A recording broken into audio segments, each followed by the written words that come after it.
jagat horeg ing pundi-pundi papan usrek tatanana ingkang darbyadek-adek kang jejeg angkara murka mubal-babal rebut unggul arsa nguwasani bawana ana sorot manter saking pucuking ngarga Indra Kila hanenggih cahyaning sang ciptaning jati-jatine pamangah Pandhawa Raden Arjuna ngraosaken saya ageng gara-gara labet rusak ing donya saking ulah pakartining menungsa ingkang mung mburu kesenengan marang tansah enget mring watak cendalaning Kurawa ingkang tansah gawe cara ringkihing kautaman.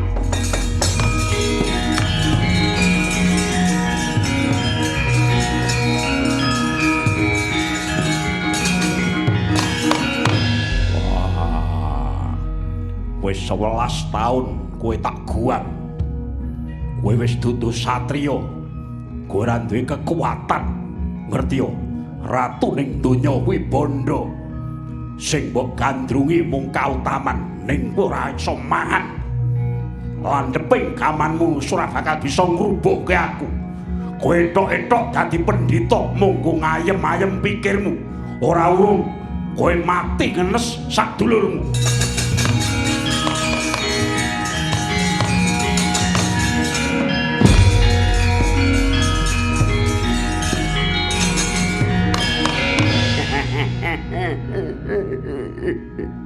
Waktu iki sing menang wong-wong sing nekat kaya aku. Deloken angkara murka ngebaki jagat kowe mbiyen dialem-alem merga kowe bisa mbrasta jajalanat ning saiki kowe wis arep sekarat. Gamanmu wis kebakarat mula trima mendhita karo ngenteni sedelongkas dilayat kowe.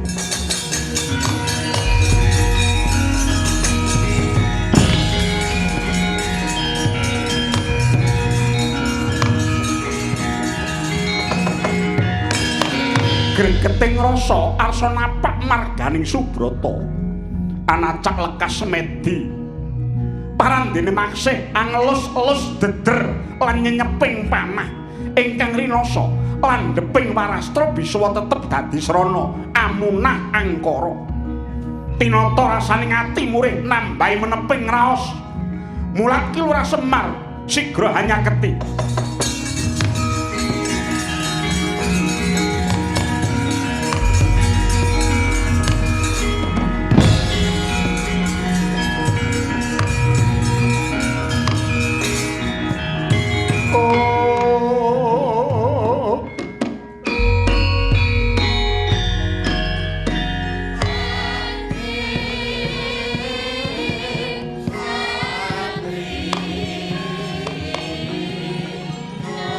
Semareka den prayekna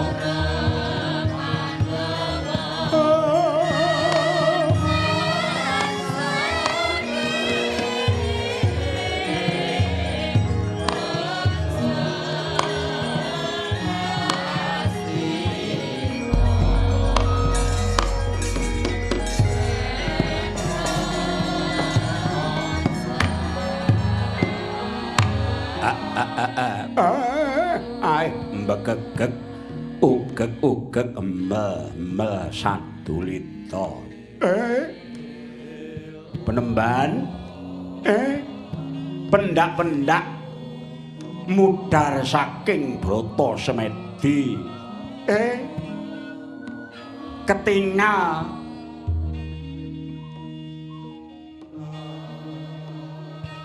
saben-saben namung tansah nyepeng Warastra. Kyai Semar jagat iki saya medeni merga saka gedhening ombak angkara murka titah kang lagi wenang titah kang lagi rasa menungsa ingkang lagi diuja jebul katone saya ndadra nggoning uja karep Kyai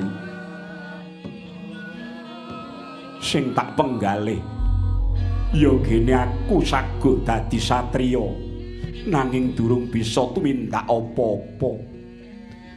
Ya gene jeneng satriya kang ditemplekake ning awakku jebul ora kena diarep-arep dening akeh.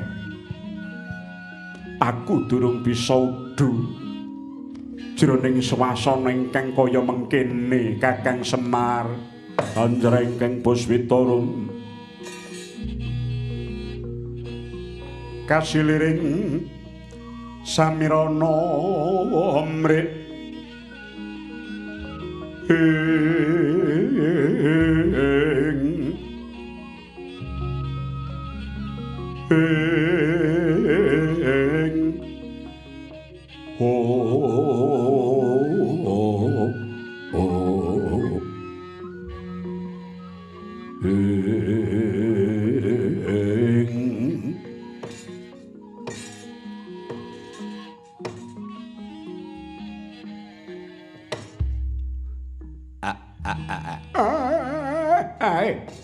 Ndara inggih nggih kaya ngoten niku sipating titah sing mung padha nuruti hawa. Panguwasa niku nek kleru nggone matrapake tumindak hanane mung babar kanistan. Donya niki pancen nggih mung bakal rusak nek padha dicekel dening panguwasa sing duwe kekuatan ning sewenang-wenang ngarah golek senenge dhewe. Kakang iya mula pangestiku meleng cipta ingkang wis tak ayati nanging jiwaku isih tetep satriya. Nggih meleng cipta niku sing bener.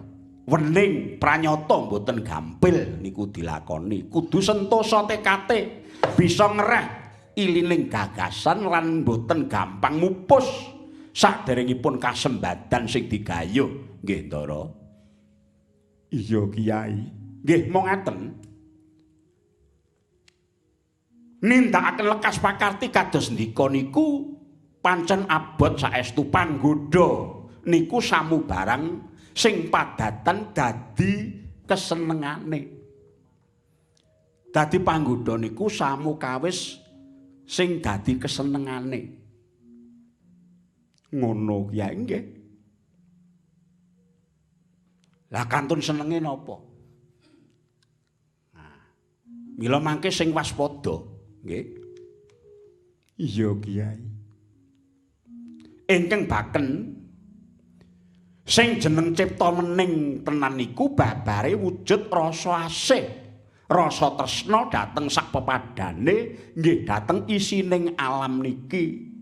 Mila babare nggih kudu tetulung dhateng sami kanthi mbrasta angkara, mboten mung semedi mawon niku bener kaya lekas ndika niku. Iya Kyai, lamun mangkono kowe aja adoh-adoh kelawan aku. Pendak-pendak aku mudhar saka semedi mesti ngudhar gagasan kelawan sira Kakang Ismaya dewa kang salira titah. Nggih. Tekadku panahku nadyan aku dadi brahmana jemparingku tetep tak arep-arep supaya bisa dadi piranti rarewang nentremake jagat iki. Muga-muga aku antuk sih nugrahaning dewa supaya tetep pangidepku nggonku memayu hayuning jagat Kakang Semar. Mati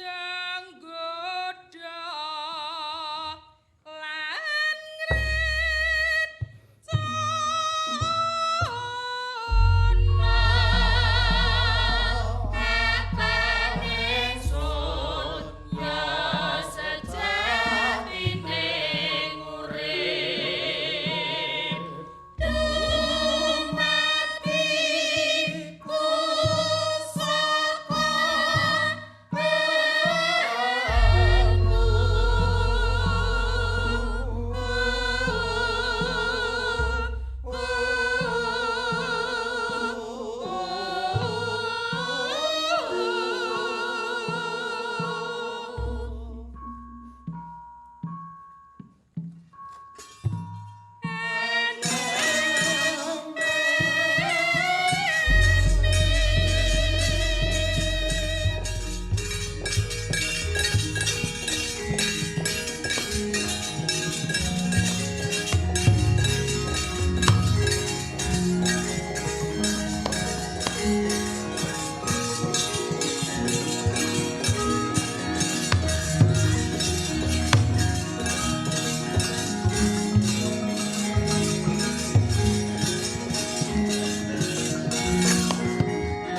Ayo ndi maju. Iki patih kongkonan saka Himantaka. Idya kala Mamangdana. Maju lekane atiku.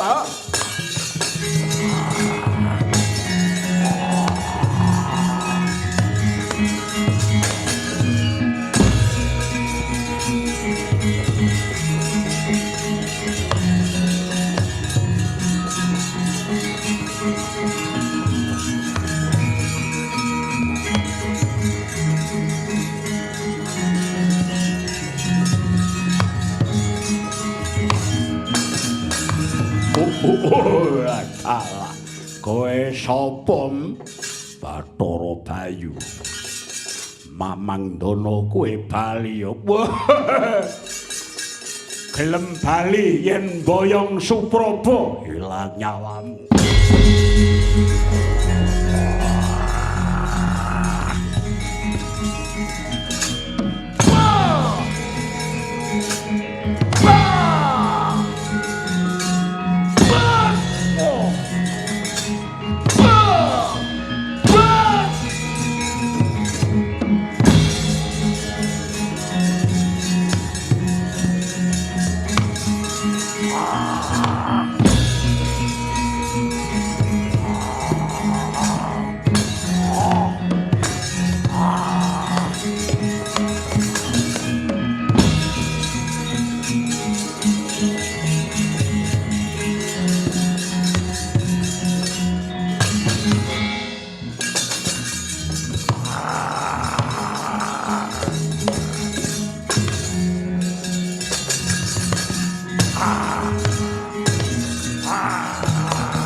Mamangdana, kowe ora mulat krodane Bathara Brahma. Apa abamu? Obong dadi awu.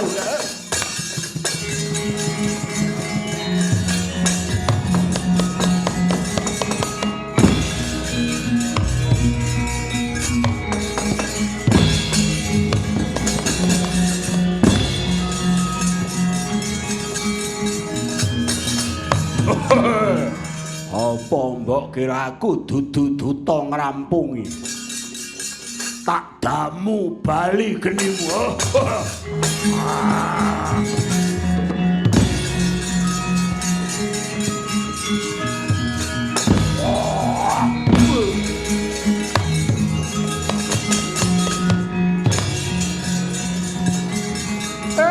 Gan, bebayang nih.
Asta Pandhawa tata Gati Wisaya Indri Aksasara Maruta ladal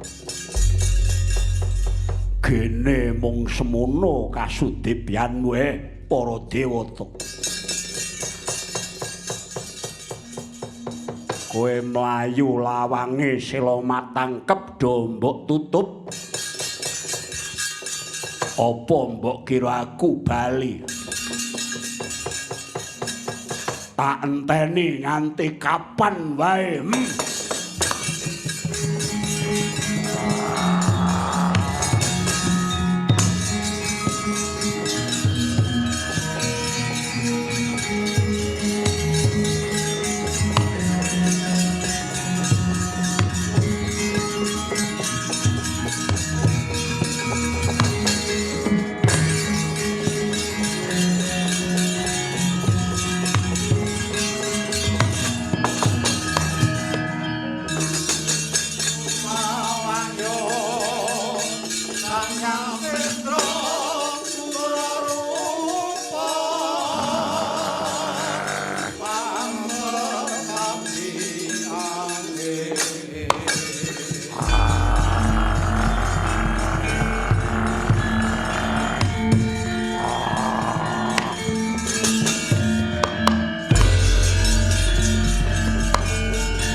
Tata Pandhawa tata Katiwisaya Indriaksa Sara Maruta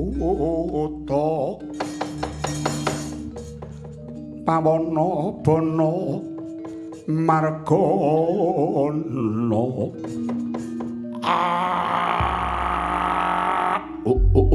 latala nganti bingleng-ngleng lelamong rasaku garwaku Hapsari kadewatan loro pisan kowe Prabasini karo Irim-irim ing atase kowe kuwi dadi bojoku mongko kowe widodari nanging teka ketok banget gedhening sih setyamu marang Prabune Wata Kawaca bareng ingsun nglamar Betari Supraba kok kowe banget nayogyani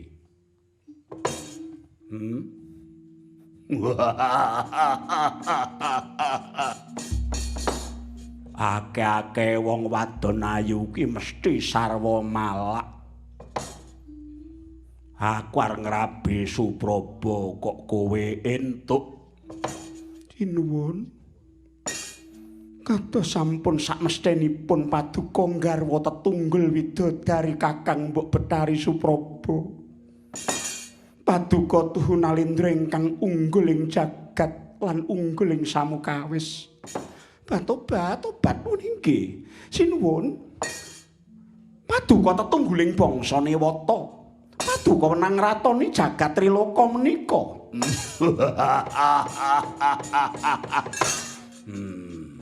Gok Nun. Kowe krungu ora? Mireng. Kowe krungu lho? Krungu. Krungu wit mau ya krungu. Kleru bareng ya krungu. Sing kleru nggon ngendi ora ana. Bojoku loro iki ngraja nginggonku bakal nggayuh Supraba lan nguwasani jagat iki. Mula ora kleru. Aku wis kongkonan Didyakala Mamang Dana nglamar menyang kayangan kok. Wong nggih ning ngaten. Niki kedah dipun timbang-timbang rumiyin. Ditimbang piye kok? Gegayuhan mau si jagat niku gegarane mboten mung perkara kasekten, mboten mung perkara kadigdayan. Dasare mboten mung perkara kathahing bala prajurit sing sentosa lan kuat. Ning kedah kagungan welas asih. Welas asih dhateng donya sak isine niki. Nyebar katresnan jaga katentreman mula dewa niku nguwasani jagat Triloka. Awit kabeh niku pun kecakup dening dewa mula akeh titah sing padha nyembah. Apa sing bisa nguwasani jagat Triloka kuwi ming para dewa. Ngerti ya, Kok? Mengko bakal tak regem ana tanganku. Dadi donya iki bakal ana panguwasane Prabune Wata Kawaca. Aku bakal nyekel jagat iki. Merga ya mung Prabune Wata ingkang darbe kekuatan ingkang tanpa tanding kok. Ning ngaten sak lumahing bumi niki sing jeneng wujud titah niku mesti mboten sampurna lho sinuwun. Mboten sampurna. Mboten enten kok sing mulus. Resik bener ngoten. Ini sak ora-orane nggih mesti duwe salah ngoten. Luwe-luwe nek tiang-tiang sing gaene mung lonyotan penyenyengan ngono.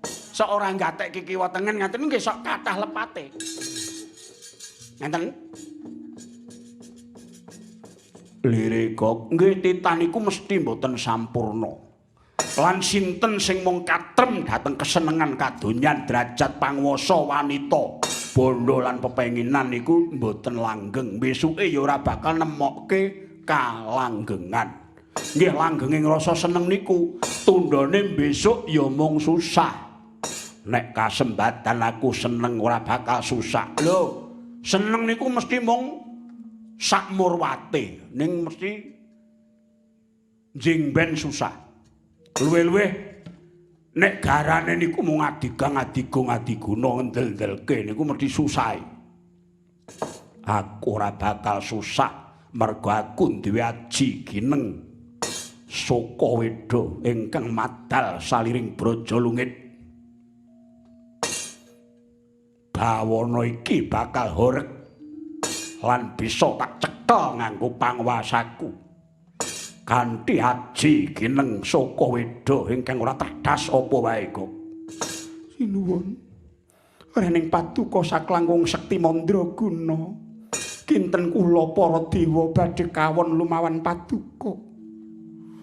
Namung lajeng kados pundi menawi Kakang Mbok Betari Supraba mboten kepareng leladi dhateng paduka sinuwun. Mesti geleme. Wong wedok sepira banggane,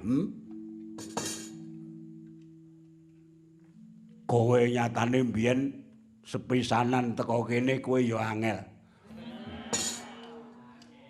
Angel kowe. Malah adimu sing nomburu iki rodok gampang.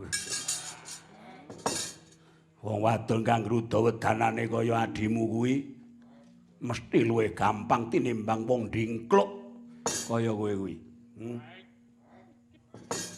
Piye, nyatane kowe uga gelem ngladeni Prabu Niwata Kawaca, ya Prabu Nirwuta Kawaca. Sing bener sing ndi? Kabeh bener ngono. Bakune suasana sepi kaya ngene iki kabeh bener ngono ya. Iya. Bakune mangan, iya.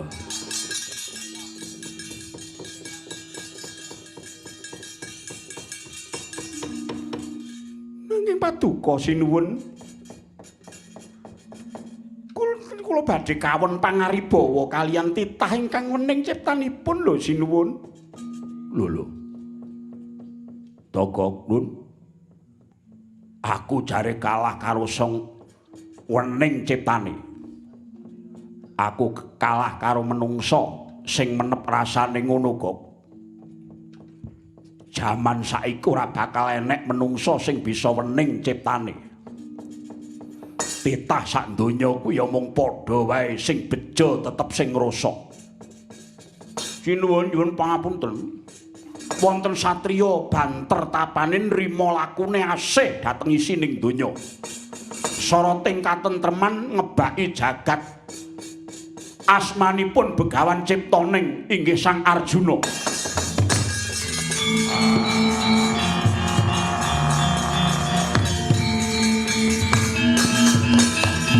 Kolakal. Togok pun nek bener kandham gage Mamang murka kon maju mrene kok.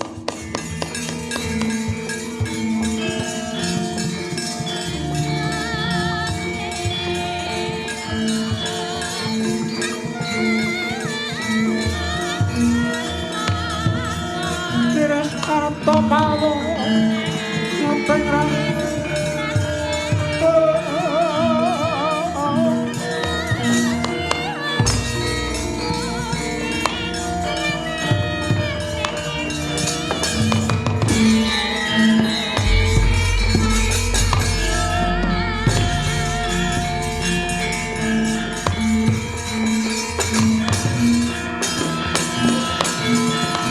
nyata aruta sangking yudha sang kuwuru kula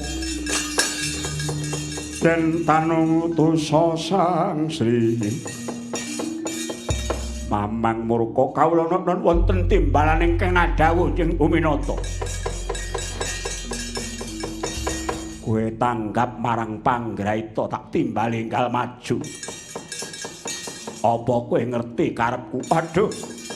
Sinuwun, kula sebeng ngarsa paduka sampun sagah dados ganjel ampian paduka. Putung kabalangna, ceklek kasawatna. Iya. Saiki ana menungsa kang jeneng Ciptaning. Ya Arjuna ingkang bakal gawe curna. Merga kuwi kabeh dadi pepalang tumrap gegayuhane Prabu Niwata Kawaca. Waduh sinuwun menawi tedhela mekaten kepareng lenggah pinarak sekeca kula ingkang badhe nyangking mestakanipun ciptane.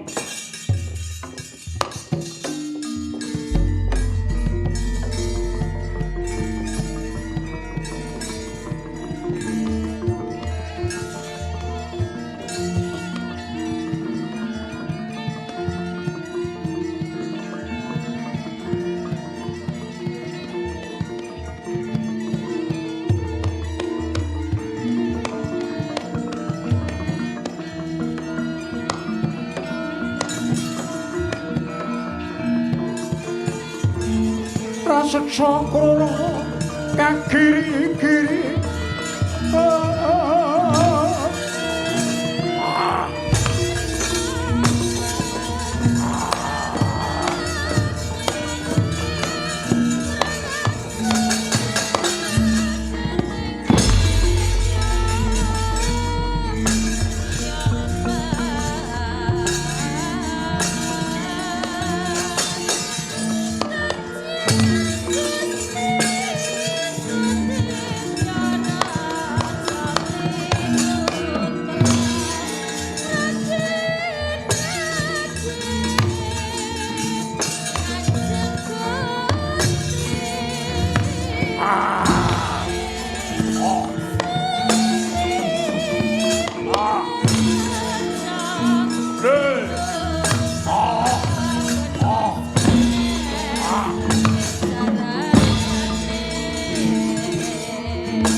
Remrem sureng gunging adon olayu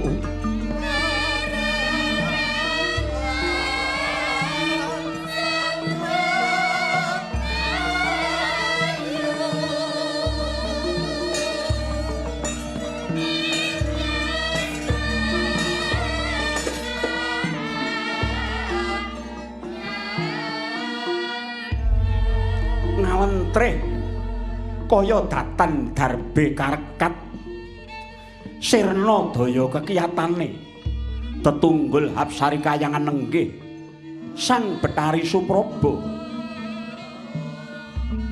hanglayung cahyane tambuh-tambuh ingkang rinaos lebeting manah kuwur baliwur petenging jagat kayangan jonggring salaka labet saka moganing Nalendra Yaksa Hima Himantaka Prabu Niwata kawaca ingkang wis utusan Patih Mamangdana nyata karya dewa Dadalarut.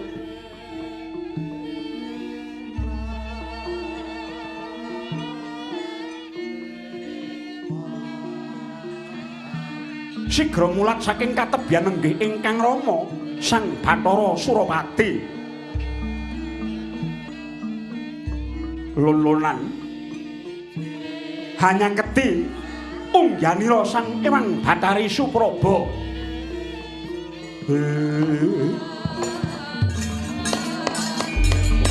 Oh.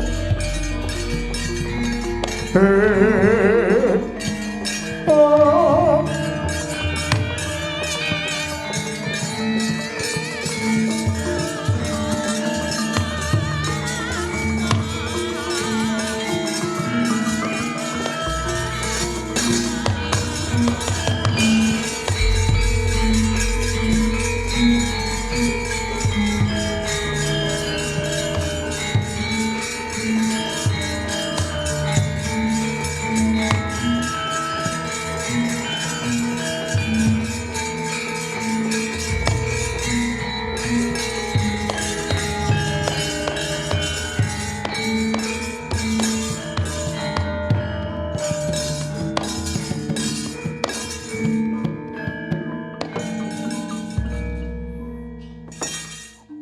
Padananira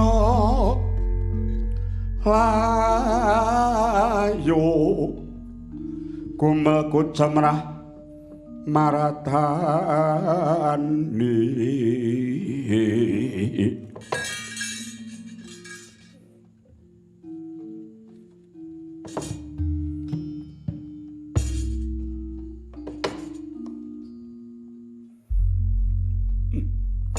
Hong ilaheng awik namastu namasidam Nini Betari pun Rama sumurup mungguh aboting rasamu wong ayu.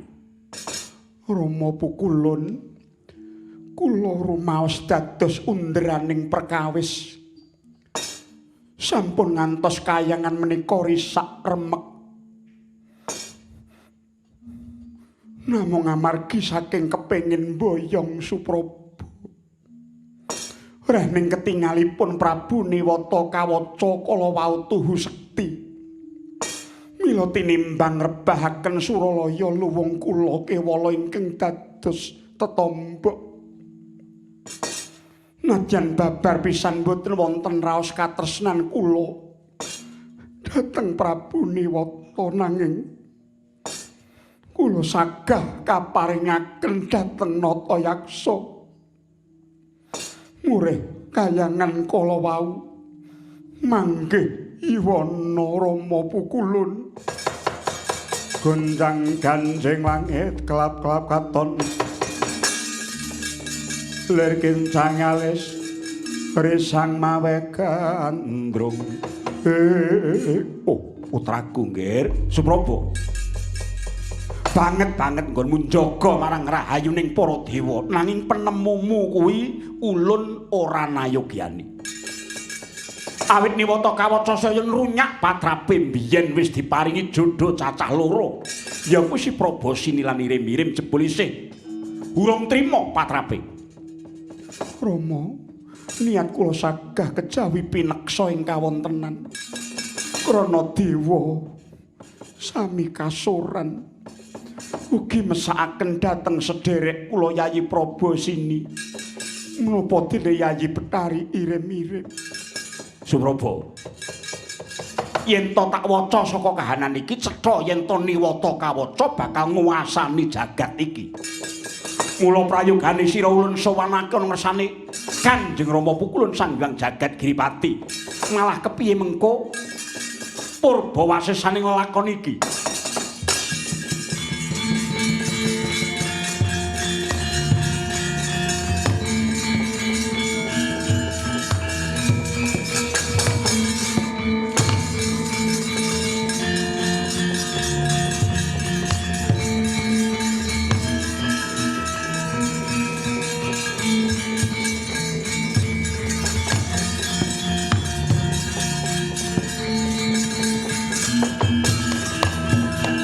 Dwan sembah niring ulun kapur bori sang murbengrat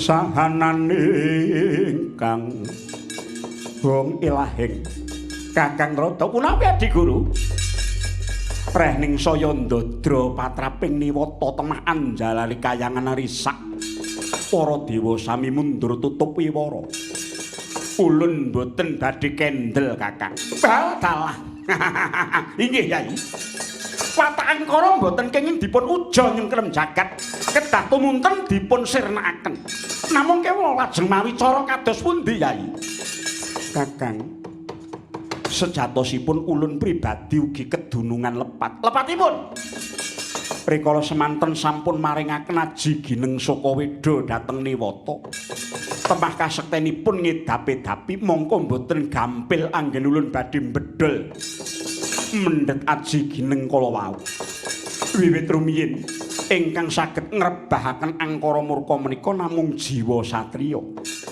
namung emanipun tetungguling satriya panengah Pandhawa Janaka sakmangke malah mendhita. Wah inggih Yai, malah kepara sakmangke ngeteraken jagat ngantos damel horeg ing bawana. Semunipun kados supe dhateng jiwa kasatriyanipun Yai.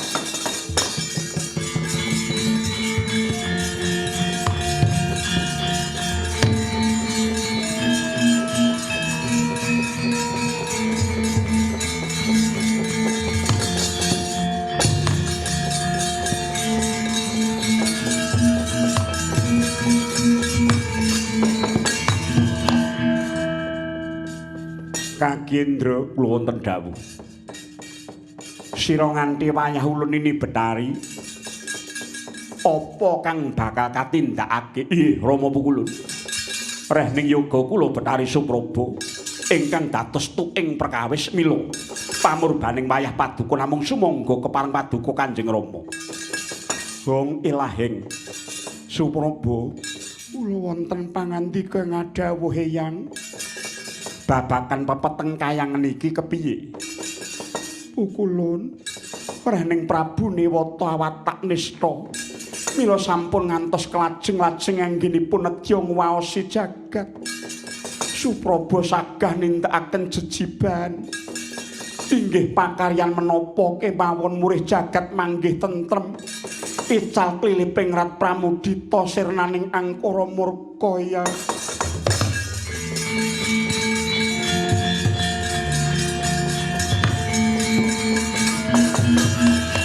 Dong ilahing Nini Supraba yen mengkono iki kepasang yugya katuju ingen ngalah dalah kepareng paduka Yayi kados pundi inggih Kakang mekaten mangkata Supraba kula wonten dawuh samengko sira lan Rawangira tetunggul widodari pepitu muduna mring Indrakila ukir Indrakila kang mapan ana ing Guwa Witaraga. Ing kono ana sulak pepadang kang hanelahi saka pangaribawane Sang Ciptawening. Ya Begawan Mintaraga ingkang nedheng kepati Brata ingkang jati-jatine iku panengah Pandhawa Si Permadi ya Janaka. Sira kabeh nandukna cara cak-cakaning pamiluta luluting laku lelewa. Lungiting rasa asmara manuhara rarasing branta murih jugar wudar semedine kaki Begawan Ciptaning Nini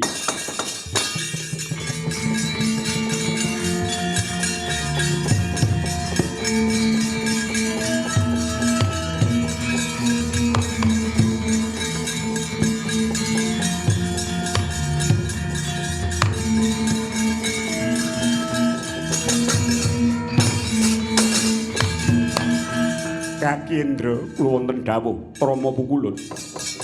Aja wedi kangelan. Sira uga memanuki laku ning para waranggana pepitu. Kawula nuwun inggih.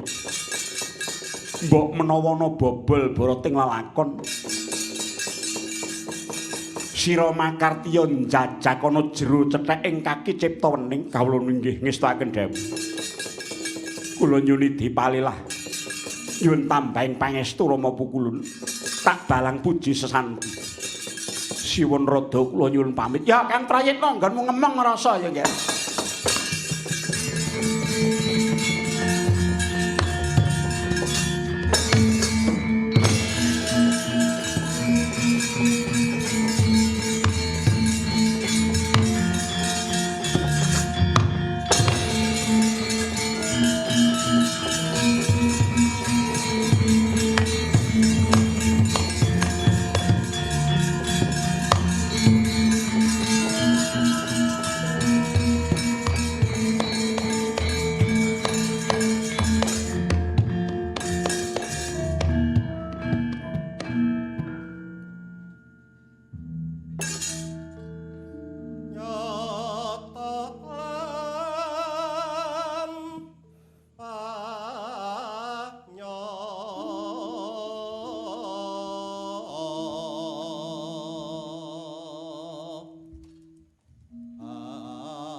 Panodjaya utama Ngambararo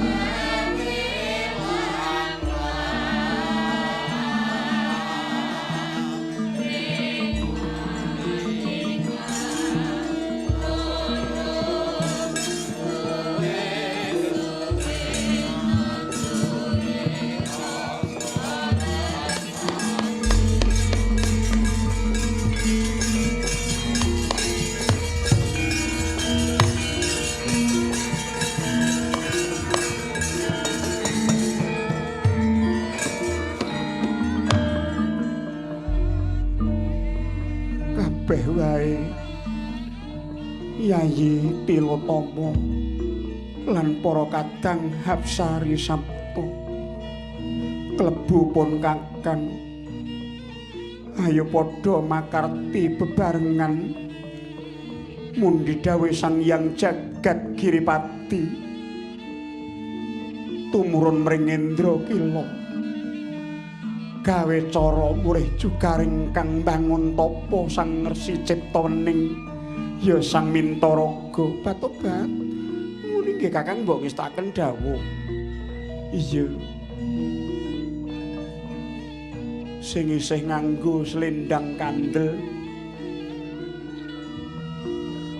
diganti sing tipis dhewe mekaten iya nganggo busana ingkang semrawong atobat muni nggih dandana sing ayu kliwat ukur inggih nanging kula menawi ngaten menika kat raos sing manah kula kados dos pundi ngaten kula tasih mangu-mangu batu-batu ora dadi apa wong jenengan nandukake panggoda lah ya cacaning panggoda sing luwes kewes merakati sing bisa nuju prana memalat memilu tok nggone atur memanis ngono ya inggih kana padha salin batu-bat kakang mbok menawi kula mangke menawi sampun dumugi wonten ngarsanipun Sang Tapa batu-bat saged ugi kula mboten mawi menapa-menapa. Iya. Sing pinter nggon munandukake pamurid. miluta atine Begawan ciptane ya Sang Arjuna patobat menika ngestaken dawuh.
Oh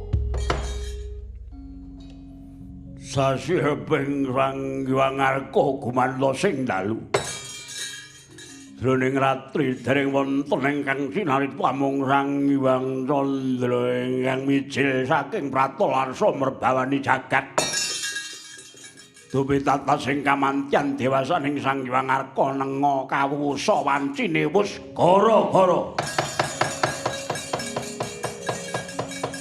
wis merana sumbang Hyang Aruna ati netrane ngogarapa sabdaning kogiloring kanikara kaketer kinedungan engkong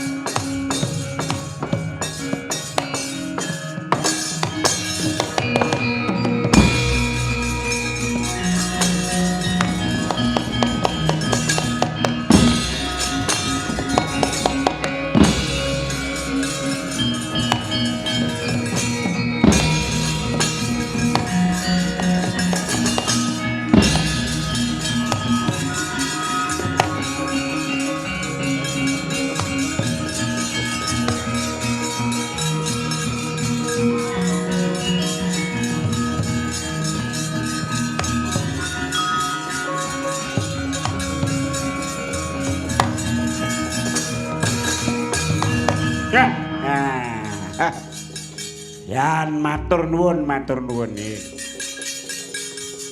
Balik cara kuno, cara lawas. Biyen pagelaran wayang kulit purwa niki metu sithik ning iki cerita mergo iki intermezzo. Ora saben lakon ana gara-gara. Biyen iki sing ana gara-gara ya utamane lakon iki. Iki enek gara-garane, tur gara-garane kuwi Slendra Menyura wiwite. Mila merahno suwuk nika wau ora kleru. Maka nek ora dicethake ngene kok ndak dikira kleru. Ho kok ngono kuwi piye? Kudune rak yo nono.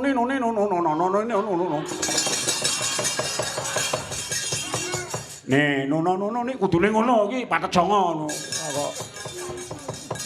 Wah kaget sing balung. Piye. Lah iki kok apa iki srepeke iki kok? Nah niku cara kuno ngaten. Nah, nek pun omongan ngeten iki terus dibalekke meneh nyang patet songo. Mula terus ndelalah sing gender iki ya manusia purba. Dadi kuwi ya ngerti nek jaman bingek, jaman kuno ki weruh ngono ki ya dong tenan. Wah iki nek ngajak kok mereno ngono digenderi wae ning mesti dhek ngerti nek kuwi ora kleru niki jarak. Jarak ngleru. Wah, nyenengke tenan. Ngaturaken panuwun ingkang tanpa upami dumateng panjenenganipun Mbak Dr. Kitsi Emerson lan Swakidi Dwija Martono. Inggih nyatanipun menika sampun kasembadan kula tindakaken. Nuhoni pamundhut saking American Institute of Indonesia Studies nggih IFIS lan ugi Michigan State University.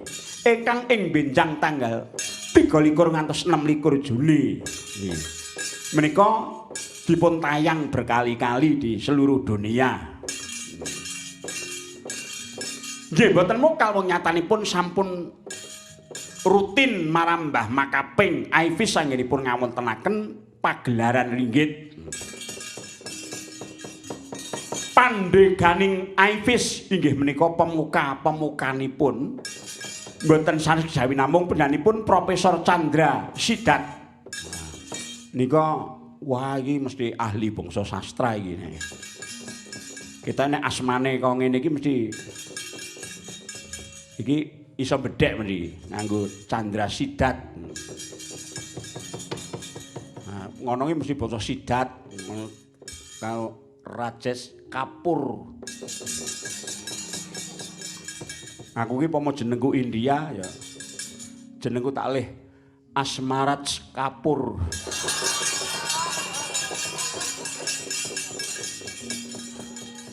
Ya ngono kuwi. Ayo men ketok piye ngono.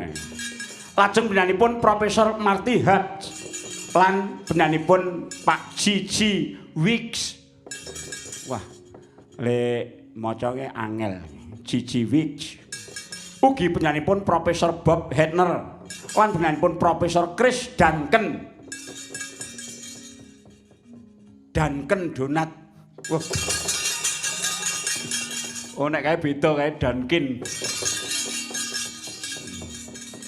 Enak nek kae ya produk kono. Lajeng Profesor Thomas Pepinski lan ugi penyanipun Ibu Neta, Pak Yosep lan Pak Anas. Lan pancen ingkang top markata penyanipun kadang kula Mbak Dr. Kitsi Emerson anggenipun tansah budidaya. Piye carane supaya kabudayan wayang kulit ngrembaka? Dadi wis diakoni dening Badan Dunia UNESCO ki ben ketok nek wayang kulit kuwi nyebar saindenging jagat raya disenengi karo wong sak donya.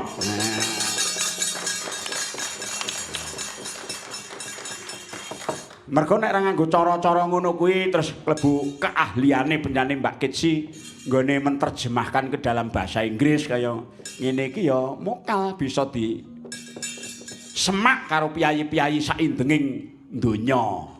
Mergo nek benan Mbak Kitsi pinter mengalih bahasakan dari bahasa wayang menjadi bahasa internasional. Mila mboten mokal. Do seneng.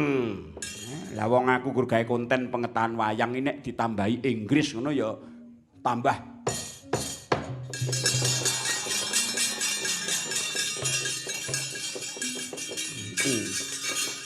Wah, lah ning remuke ya kuwi.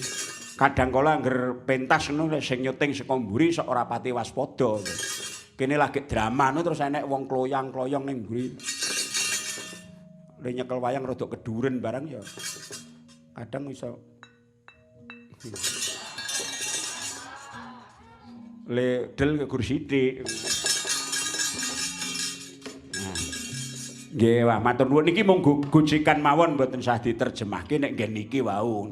Mergo nek diterjemahke sulit. Diomongi mawon nek sing diguyu niku napa? Kirangan ngoten mawon.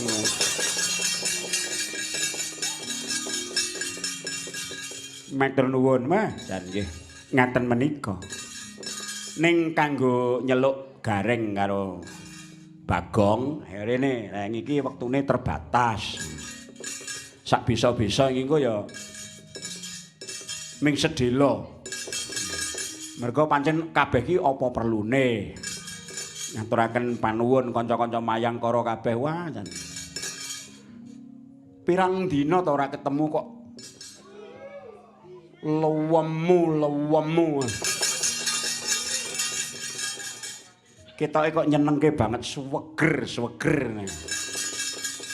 Wah. Mbak Uul ben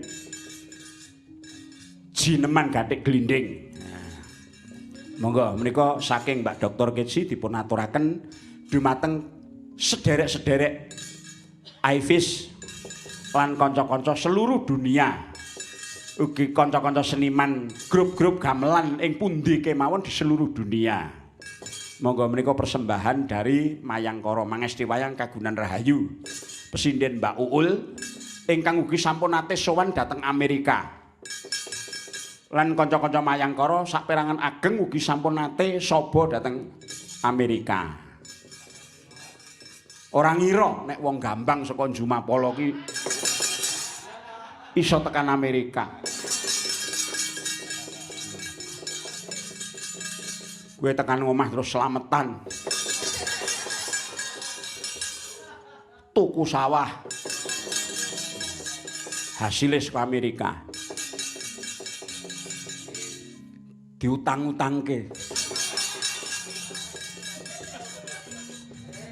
Ayo Uul, monggo Uul. Nyuwun larasipun pelok barang nggih, Pak. Anu iki? Oh, kowe sing pelok barang. Nggih. Yen ngono iki Mbak Putri dhisik. Mergo iki eneng pundutan apa kuwi? Gathik glinding. Ayo.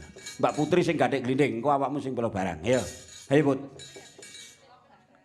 Oh, ngono to. Omong tak kira nek arep ganti langgam ora ya.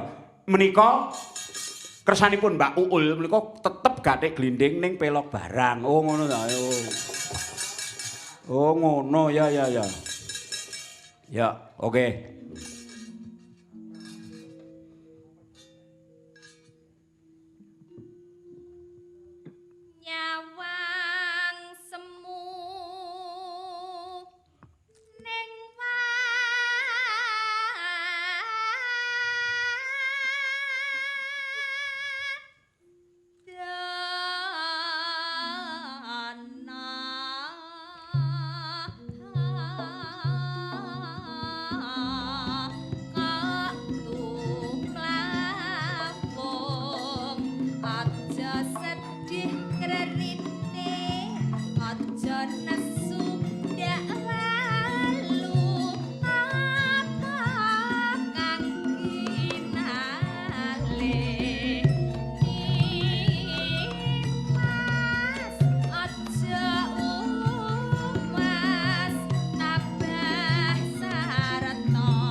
Romangsaku nek gamelan ngene ya penak tenan ya, Tru. Iya. Penak ya kok suwe ra krungu. Kangen temen nyanyian, Tru. Karo gamelan ku tenan wis. Nek ijol-ijolan duit karo krungu gamelan, pilih krungu gamelan. Kuwi tenan kok, tenan kuwi. Duit 100 200 dina entek. Nek krungu iki luwe-luwe nek wis diunggahno internet ya. Kanca-kanca Mayangkara lho iki ling ngrungokke ning dalem-dalem. Anggo kupinge diseseli apa kae. Ben ora ndledekke lho. Padane kok diseseli kae iki jarene suarane iki piye ngono lho. Wah iya ya kok mergo saka teknologi kuwi teknologi. Nah ya kaya Dewan Kinting-Kintak ya pancen ya perlu dipromosikan di seantero dunia. Kaya ngono ki perlu diduniakan. Iya no. Ya kabeh iki ora bakal dadi nek ora ana teknologi kaya Mas Danang barang ngono kuwi. Oh ya Mas Kukuh, Mas Jablo dan rekan-rekan barang kuwi. Iya ya wah.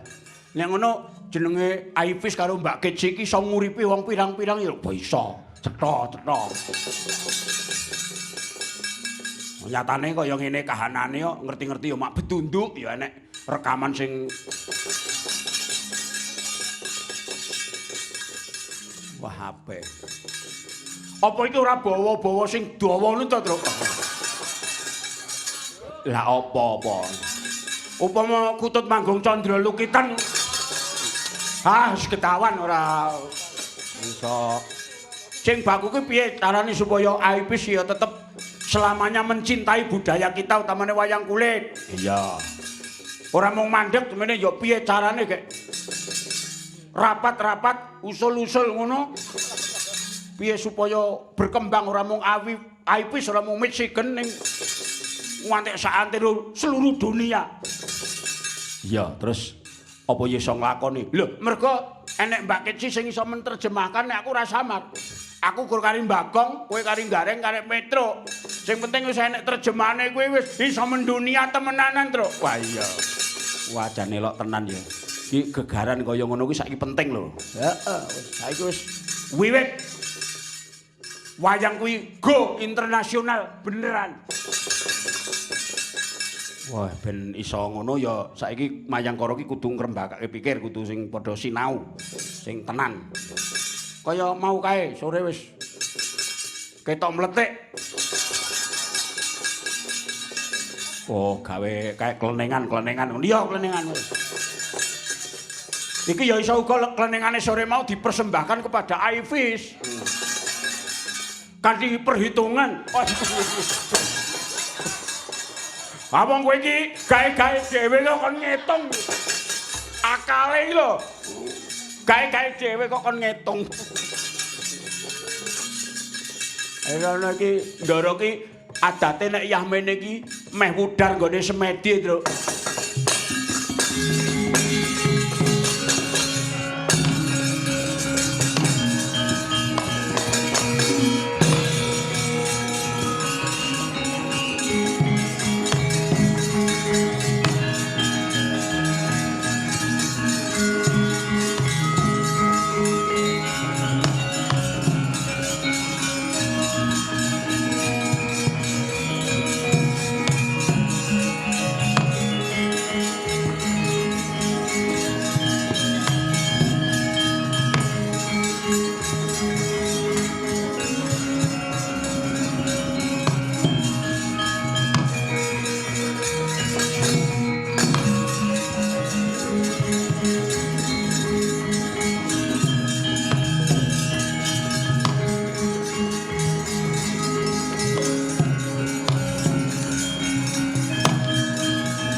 Duh Sang Prawira Tama ingkang nedeng sarira Sang Cipta Wening inggih Sang Mintaraga.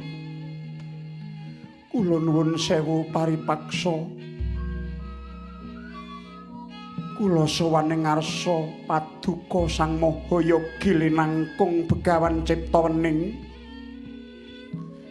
Kepango kula anggulang tepang angladi wanuh nami kula pun Supraba Dewi mantasaning warangganing kaendran.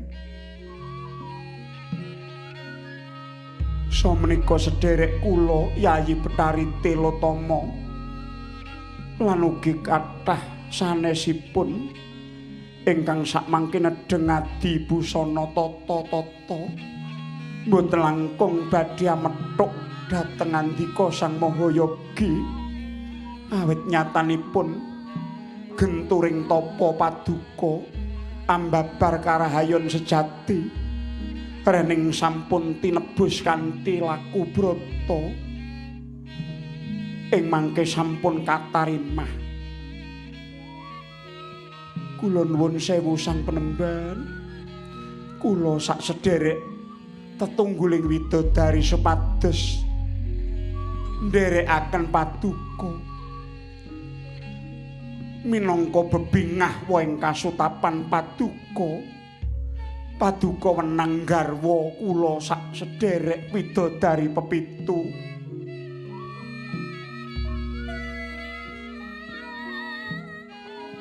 Sumangga Penemban tobat.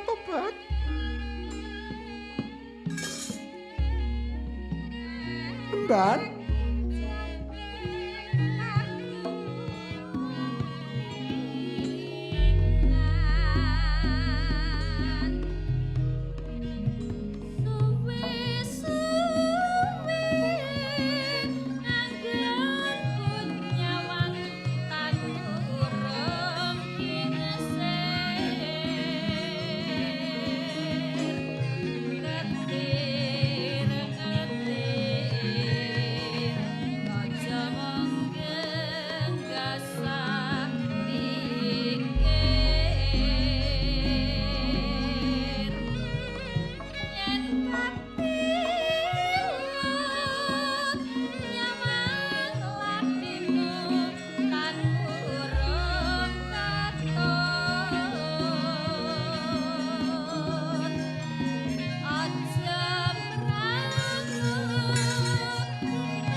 tobat Raden.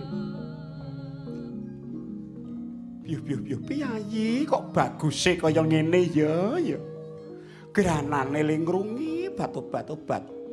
Pasuryane bening banget kek sarirane limrusuh tobat. Ngliga busana tobat.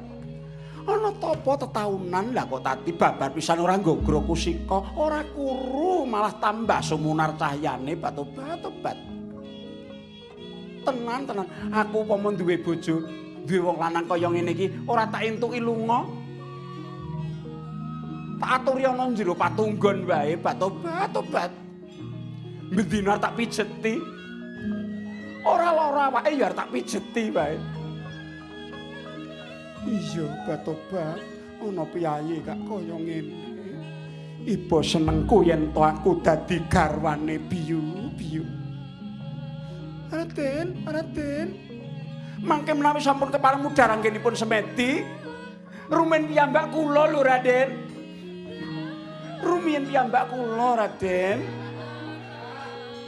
Inggih, Raden. Kula menika menawi lelados mboten kesesa nanging mitayani.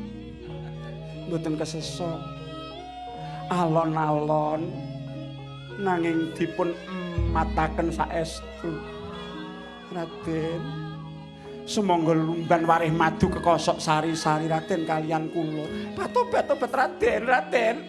Sedaya para widodari pepitu menika majeng sedaya. Ugi mboten menapa-menapa lho Raden, tobat. Sedaya majeng. Raden, Raden, batu-batono piyayi kapah bagus kaya ngono Raden.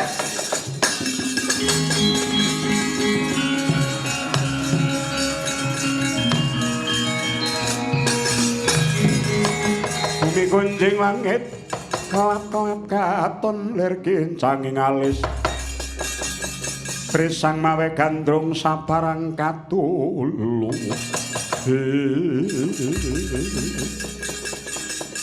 waneh-waneh solah dawane ana ingkang lenggot bawa tegese mataya joget ana ngarepe Sang Tapa Begawan Ciptaning nanging Sang Tapa datang kenggo ing pamiluta satemah ana widodari ingkang kekendelane kliwat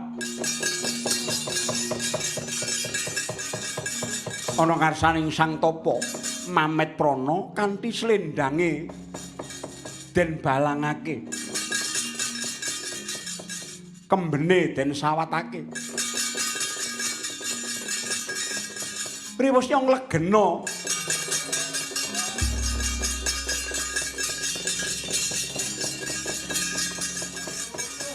tumulin joget ngayang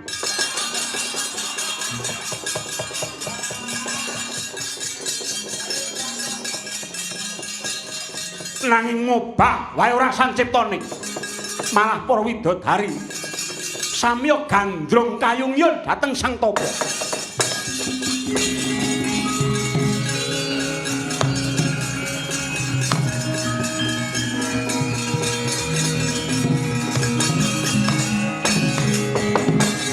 oh dalah prakencang drohon sing mono tenan wah malah do kaya ngono ki.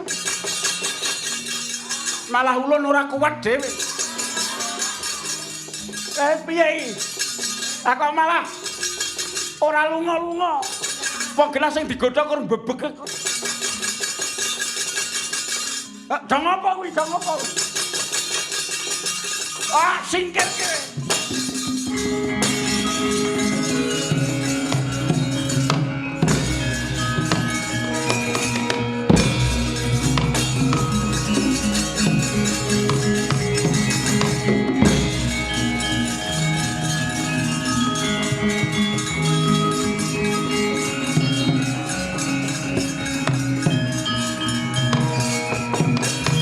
Kang samar pamoring suksma sinuksmaya winah yen ngasepi sinimpen pelenging kalbu kocap kacarita megeng napas lan pus yayah alingga Bathara kaya ngampil gaiping widi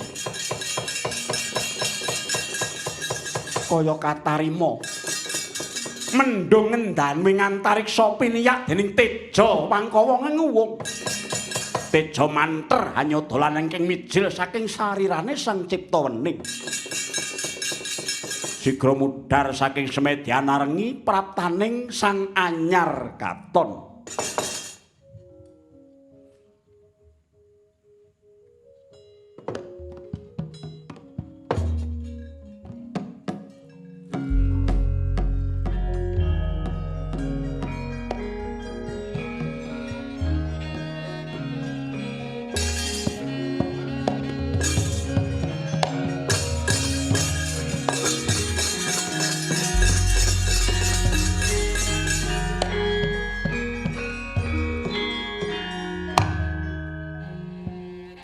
ilahing awit namastu namasidam Ngger dipun tepangaken kewala nami kula Resi Upadya saking Tirtagama mbok menawi ganggu dhateng kamardikaning raos mboten dados menapa penemban katepangna kula pun Begawan Ciptaning inggih Pintaraga katuran raharja rawuh handika Sang Resi inggih Ngger dawah sami-sami Swisan malih kula nyuwun pangapunten ingkang ageng mbok menawi prapta kula ingkang kirang tata krami inggih panemban namung dawah sami-sami kewala bingah raos sing manah kula dene kula dipun rawuhi dening satunggaling brahmana panemban kapango kula cumadung dawuh. Nggih, jengandika menika satriya mestinipun langkung sekeca wonten negari. Kula ngertos jengandika menika kacrios sang panengah Pandhawa. Mongko Raden Janaka menika satriyaning jagat ingkang pepethingan. Kenging menapa? Mestinipun jengandika sarwi cekap ing Samukawis lajeng mapan wonten ing wana. Ih penemban amargi kula satunggaling satriya menika mboten prayogi menawi tansah ngeca-eca. Kula kepengin ngudi wimbuing kawruh. Anggen kula kepengin ngupaya tentreming sesami miwah mulyaning sedaya titah. Lho. Luhur sanget gegayuhan andika anggir. Mung kemawon kula menika bingung. Wong tapa kok nyanding gegaman? Menika liripun kados pundi? Menika menawi sinawang menika lucu nggih. Pendhita tapa ngasta gegaman. Semedi nyanding panah. Menika mboten limrah nggih. Inggih panemban. Menawi mboten sangu gegaman lajeng kados pundi awit kula menika satriya. Ciptaning manah saged enggal manggihaken satunggaling pirantos ingkang tuwuh saking panaliten. Tundhonipun pirantos ingkang kula gayuh leres-leres saged dados lantaran padhanging kawontenan. Elok sanget gegayuhan dika anggir. Nuwun sewu lajeng pirantos barang menapa ingkang jengandika gayuh. Rening kula satriya ingkang padamelan kula Brastangkara. Mila inggih panah linangkung ingkang badhe kula padosi. Nggih.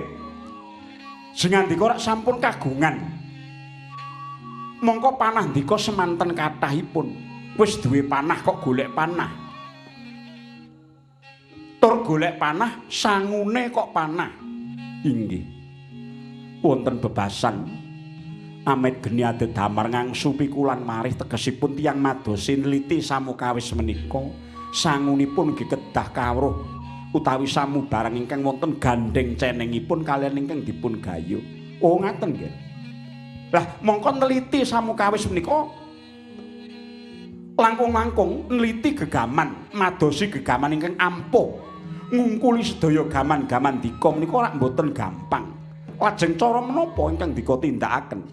Sak saged-saged kula ngruntutaken cara sewisan milih papan kangge makarti. Papanipun parden ingkang kula pilih. Awit kula saged sinau kalian alam menika, kula saged manunggil kalian jagat menika. Salajengipun kula milih cara kangge ngempalaken bukti-bukti. Bukti kala wau ingkang sampun ate kelampan-lampaning para luhur kula bilih panah ampuh menika saged dipun budidaya sarana tapa. Oh ngaten. Milah sarta milih pundi cara ingkang trep lan pikolih kangge makarti sarta glejah ngonceki nyuraos adhedhasar pamanggihipun para pinter. Para pinter sinten ingkang wonten mriki? Ing mriki kathah para narasumber, kathah para pendhita lan brahmana ingkang kesagetan kagunan kepinteranipun anglangkungi. Mila penemban tetela pancen awrat gegayuhan kula nanging langkung awrat yen kula boten nyobi lan budidaya. Ingkang baken kagunan kepinteran ingkang kula darbi menika mangke nugraha saking Kang Akarya jagat mila tumrap menapa ingkang kula tindakaken sedaya namung wujud bekti kula dhateng ingkang Maha Agung. Moka menawi para dewa mboten saged uninga sawetahipun dhateng gegayuhaning ciptaning.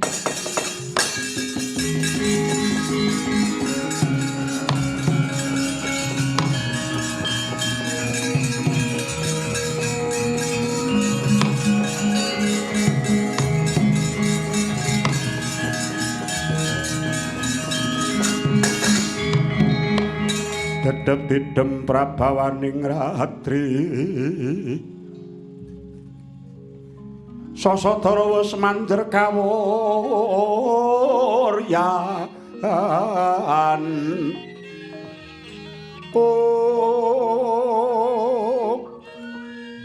oh ilaheng awit namastu namasidam. Uladallah.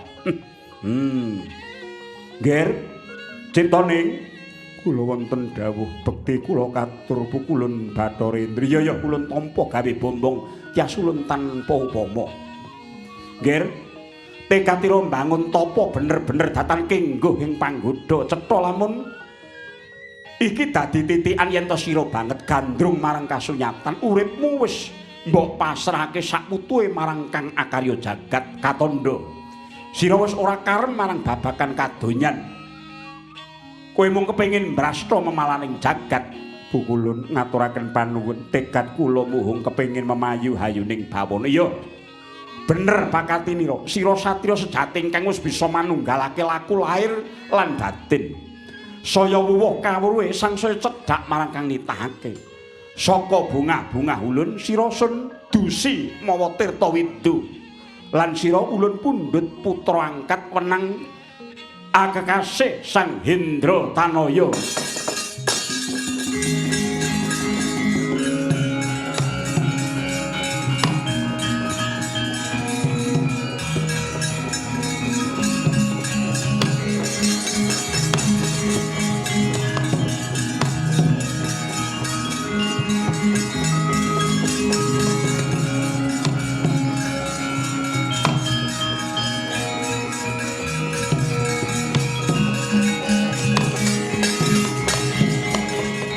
Jagat Hyang Agung paring apa padhang oh nggih Janaka bagus lahir batinmu nggih inggih pukulun ngaturaken panuwun rening kula sampun mapan wujud kasatriyan malih Arjuna nyuwun pangestu kula nedya asung dharma dhateng jagat menika iya kuwi sing ulun arep-arep nggih makartiya kaya padatan tan kendhat ngrurah angkara ingkang prayitna ngati-ati derjiwa satriya nanging sira iku satriya pinandhita kuwi ora bakal leren saka pacoban nggih.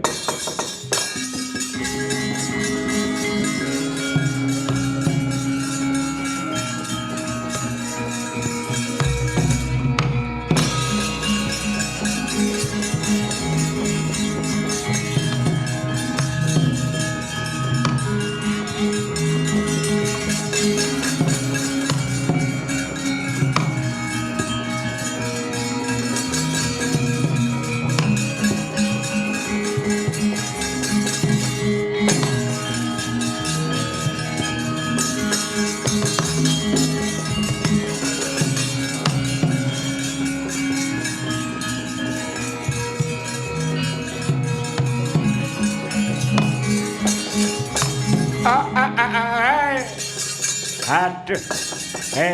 Dole bendaramu. Bendaramu wis bening meneh kaya iki. Wah cetha iki wah iki. Iki mesti ndang bali iki.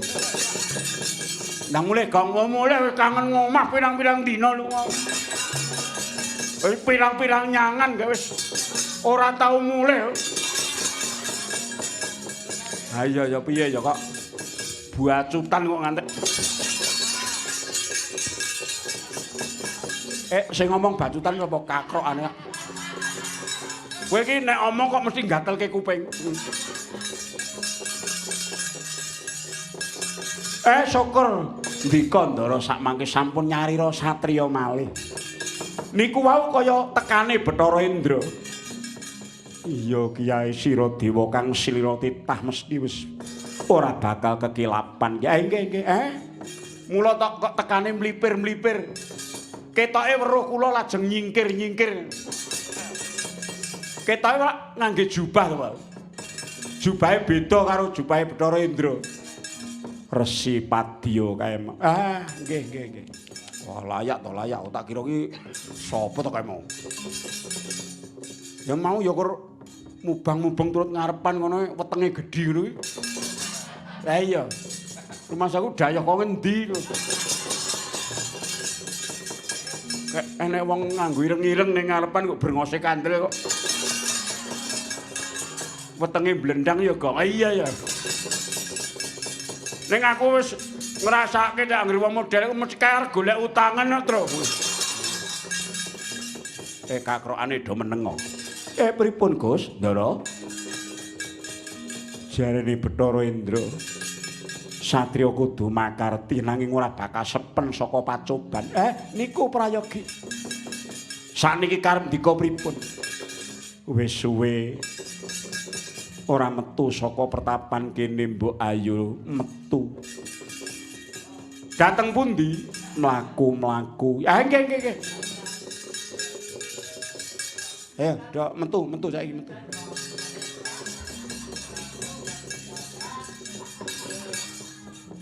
Niki mengke bakal medal estu to, Gus? Iya metu. Metu apa wong sasi ngarepe diundur?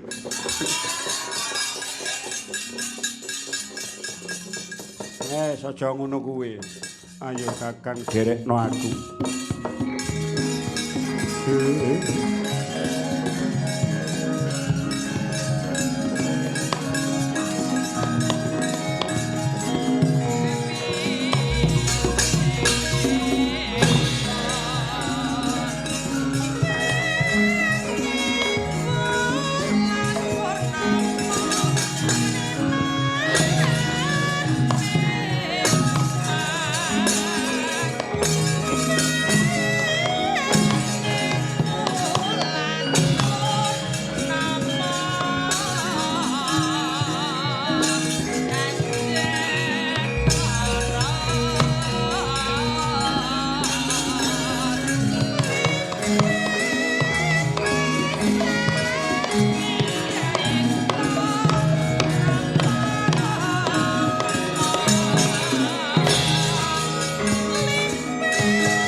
Pandhawa tata jati saya Indriyaksa sara maruta pawana pana margana samirana lan warayang panca bae sikan pagulingan lima bola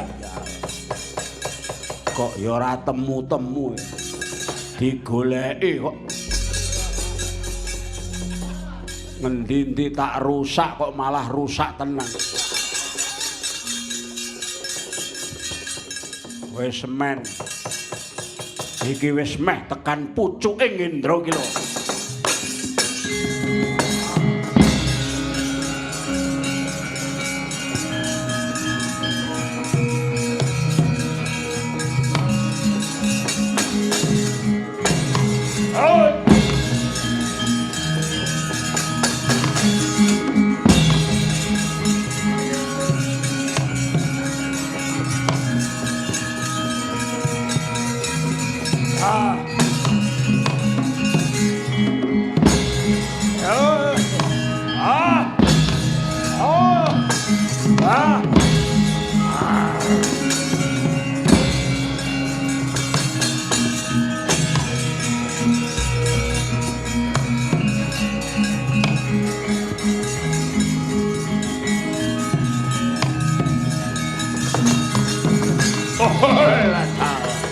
Ayo ciptaning kowe ngetok mrene. Ngatono wujud dedapuramu kaya ngapa? Ngedapi-dapi temen jenengmu brebeki jagat iku. Iki dedya kala momong murka ya mamang murka. Ngetok. Ngetok bangsat elek ciptaning. Yen ngetok kethok gulung kowe.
Ler mangoswa kang layon denya ilang memanise wadananira layu kumelku cemrah maratani marang sariranipun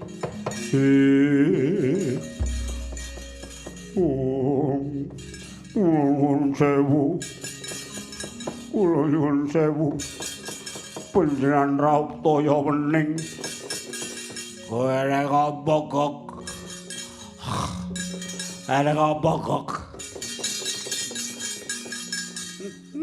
ngilani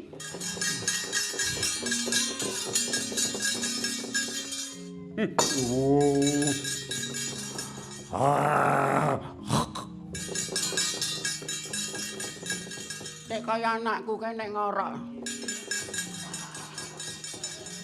sok ditirake anake. Jarene ngowok.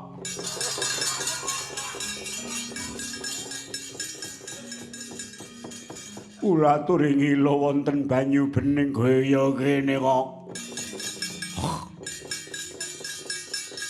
Yang pendengan kok muni elek dateng begawan ciptaning dadine kaya ngoten niku.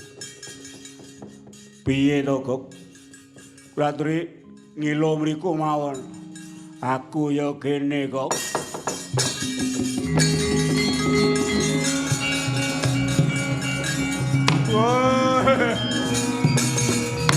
Aduh, mati aku.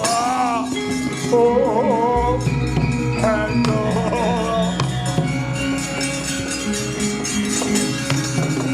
Oh, lago. Aku dadi kaya ngene, Kak. Oh. Muka ndika dadi wraha. Dadi andhapan. Muka ndika dadi celeng. Ya pripun mangsul mawon ampun diterus-teruske. Ning apa mulyake bojone apa ya gelem? Oke piye aku piye kok iki kok. Niku kenging daya pangaribawaning Sang Tapa sing edapi-edapi. Sampeyan ampun aku ora bali marak gecek kene.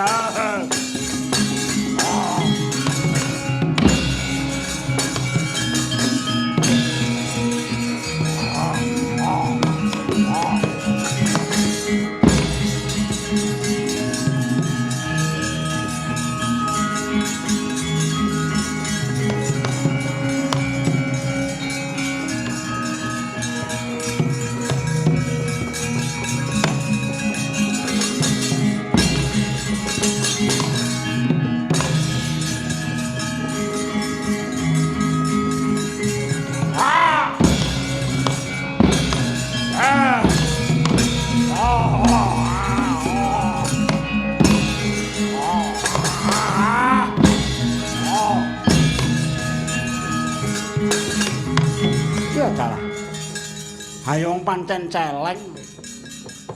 Pakartimu ya kaya wraha. Ora mung rai celeng, ning ki celeng.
iyene kaya ngene ya. Yung. Den Mamang murka. Sampeyan dadi celeng isih kena panah. Kowe mati tenan. Mati, Kang. Nah, mati. Kok iso cemar-cemir. Cemar. Piye, Kang? Go mulih no.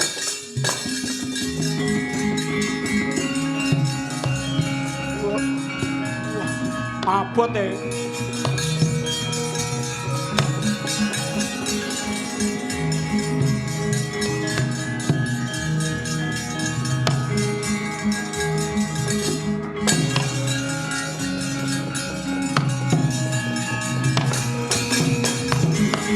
Mulatmana Sang Arjuna Esmunira kamahanungsan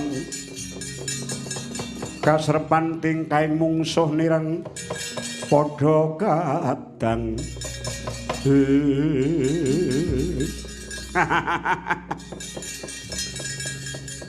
aku kirata rupa aku ya mung wong tukang bebedak aku wong tukang golek sato kewan.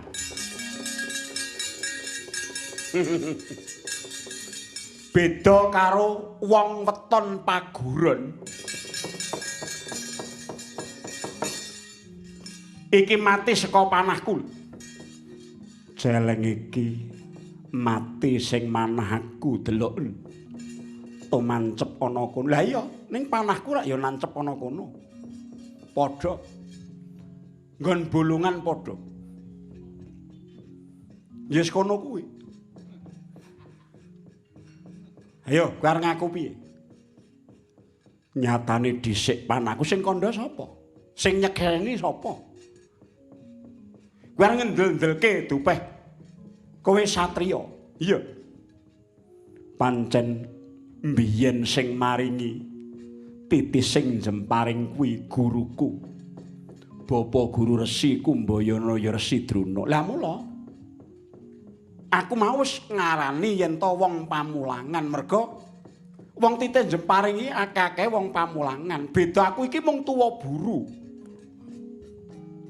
Kabisanku tanpa guru, guruku ya mung alam sak isine iki.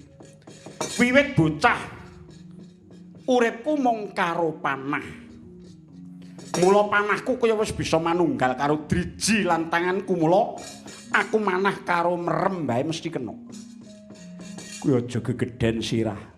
Pinter njara langit yen umuk sesungaran urip ora bakal kajen. Ora kajen piye? Ya tetep diajeni. Ngene lho. Wong weton pamulangan kuwi mung peparinging guru. Najan kawruhe gurumu sarwa bener ning kasil lan orane uga gumantung wegike si murid. Nyatane ana guru siji duwe murid 10 ning ora kabeh padha pintere. Najan isining piwulang padha. Pancen murid ora ana sing kembar kepinteran lan keprigelane nanging guru wis iso ngukur bobote si murid. Endi sing lulus lan endi sing ora lulus. Nek luluse mung kaya kowe aku ora gumun. Lan aku ora sulap dipameri kepinteran keprigelan weton pamulangan.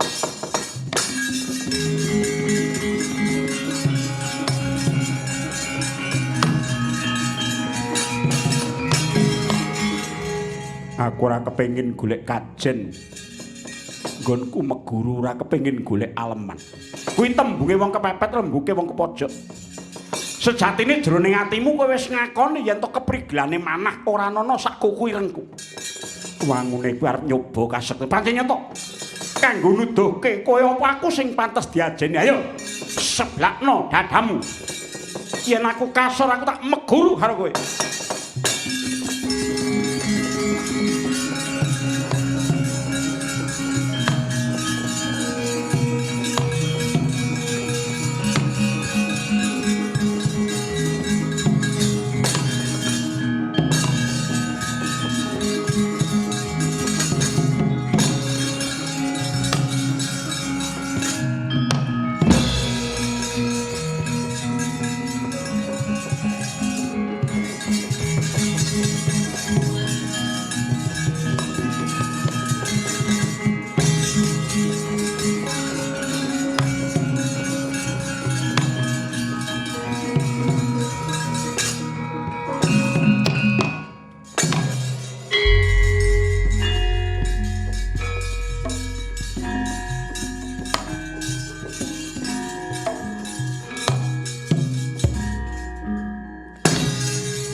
Ilahing awik namastu namasidam kaki ciptoning ya si Arjuna sayektine waleh-waleh apa ingkang mimba warna sang kerata iku mau sejatine panjenengan ulun. Aduh pukulun sang hyang jagat pratingkah kula ngaturaken pangabekti. Iya nggih Arjuna Luntampa. Janaka dirgaya suwakan pinanggya tinemu Basuki pukulun rada bekti kula. Iya nggih Kaki Permati. Arjuna nyata sira pantes tinulat dening para titah. Kaprawiranmu ngedapi-dapi, kawaskitanmu ngungkul-ungkuli, kepinteranmu mumpuni. Kang iku mara tampanana pusaka kadewatan. Pasopati ingkang abidor wulan tumanggal minangka nugrahaning dewa marang laku Bratanira.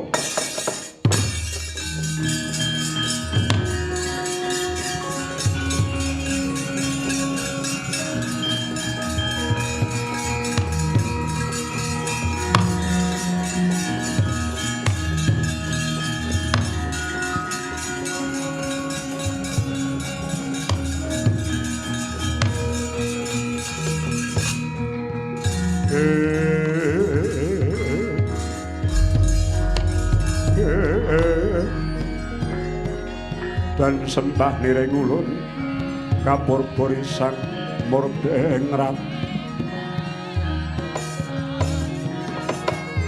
Duh pukulun bingah rasing manah sih nugrogung paduka dhateng kula. Sayekti badhe sangsaya ngandelaken tekad kula mrawuh sangkara murka pukulun. Ah iya. Janaka ulun melu bombong ya nggih ngaturaken panuwun. Pukulun rada Arjuna kula wonten dawuh. Ulun melu bombong yaiku ingkang ulun kersakake samengko jagat horeg ora tentrem merga bakal kacengkrem dening Ratu Angkara Niwata Kawaca.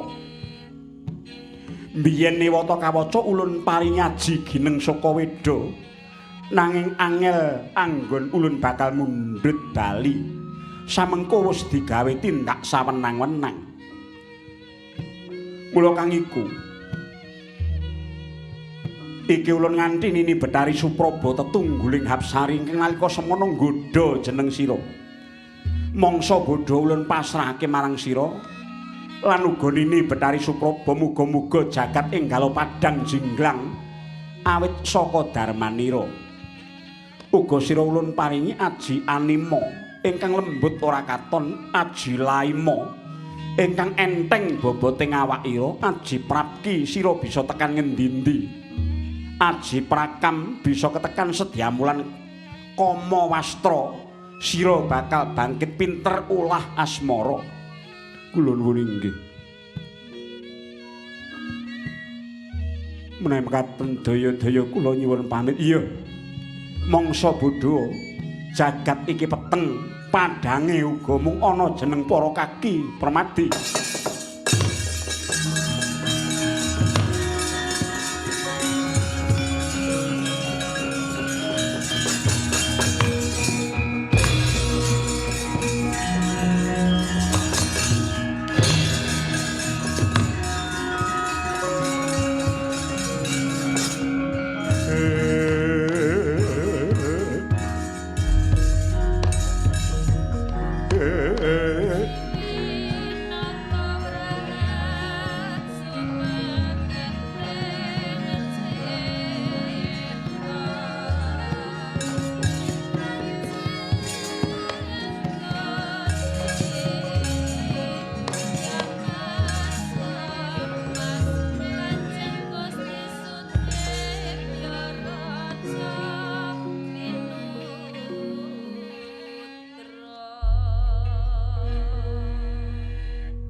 Pukulun inggih menapa kala wau paduka nggodha kula menapa mboten kraos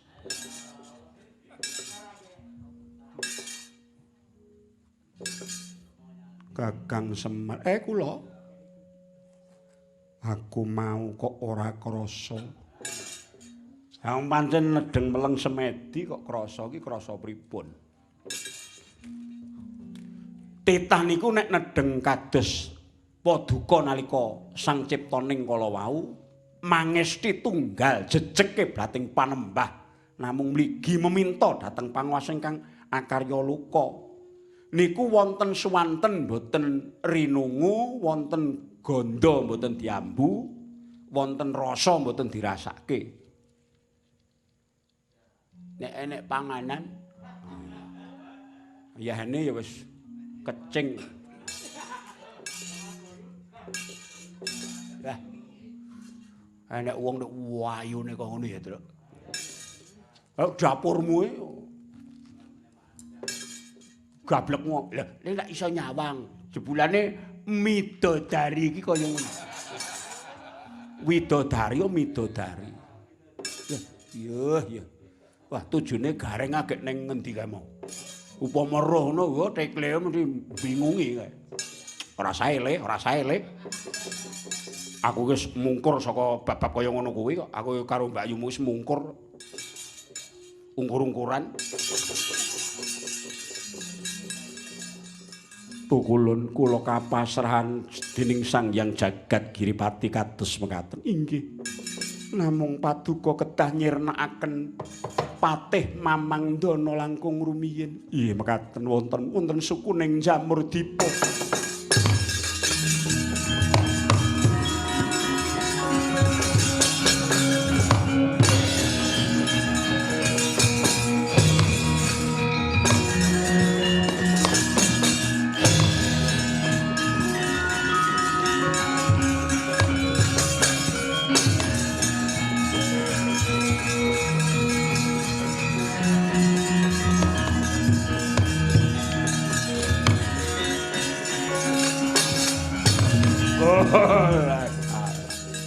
Iki kaya ngambah lemah kowe dudu dewa. Iya, aku ciptaning ya Arjuna kowe sapa? Patih Mamang Dana. Kesete Gustiku Prabu Dewata. Ngaliya akar mboyong Supraba, boyongan langkauna bathang ing Janaka. Untama.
Wanodjaya Utama ngambar maduning Kusumaya kados pundi Sang Betari inggih prayogining lampah tumunten jujug dhateng Ima Mantaka inggih namung reh ning Prabu Newata kawaca menika nyata sekti mandraguna ingkang prayitna ngatos-atos Raden.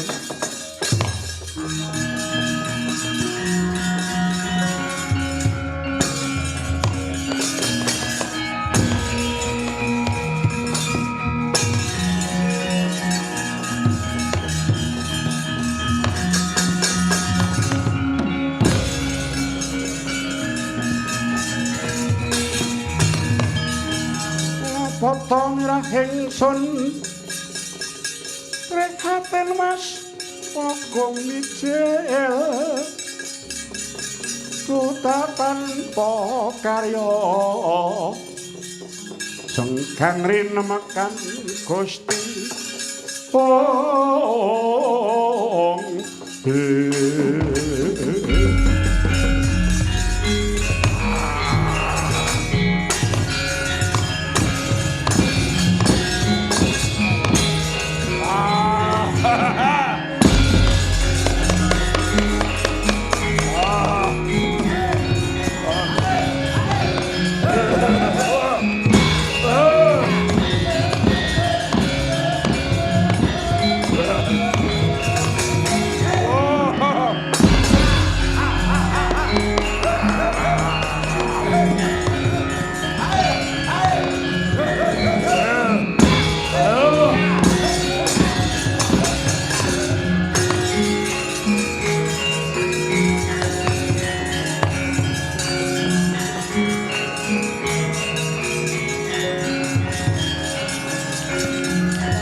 apa wis ketekan gegayuane kowe nggawa celeng apa arep dienggo pesta iki? Oh alah. Jan iki nggih enak saestu niki. Matur Kang. Kula matur ampun kaget penggaling. Iya, piye kok? Sampun kelampan Raden Mamang Murka minggah dhateng Kirendra Kila pinanggih Begawan Cipta inggih Panengah Pandhawa. Oh, Panengah Pandhawa. Nggih. Nanging nyuwun sewu wong pancen nggih pendhita sekti tenan mandi tenan. Lah niki ngunek-unekke Begawan Ciptaning. Mboten mruh sangkaning bilahe abdi paduka Mamang Murka dados celeng malah dipun perjaya kalian Ciptaning.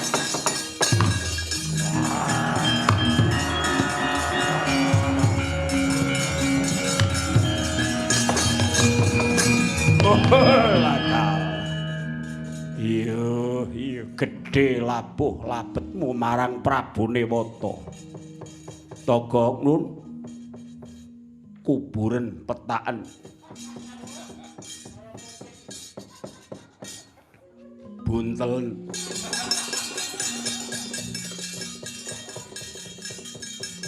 Dipun buntel. Iya. Disuri kecap.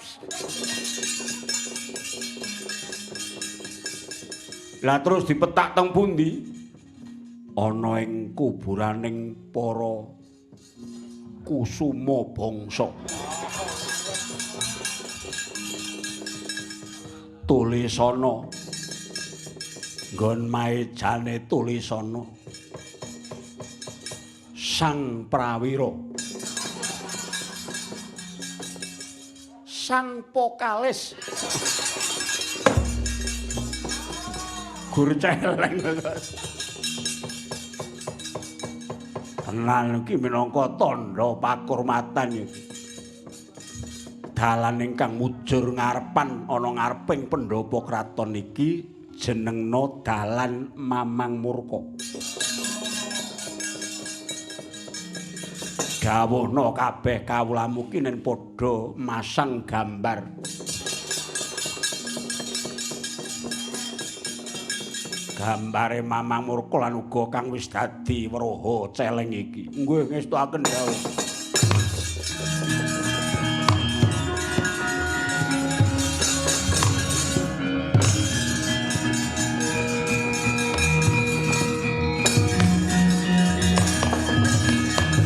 Apa meneh Gusti kula pun pralebda ngunjuk atur kula ndherekaken Gusti Papih Mamangdana. Patih Mamangdana yogene dipun pejahi kalian Ciptaning barat.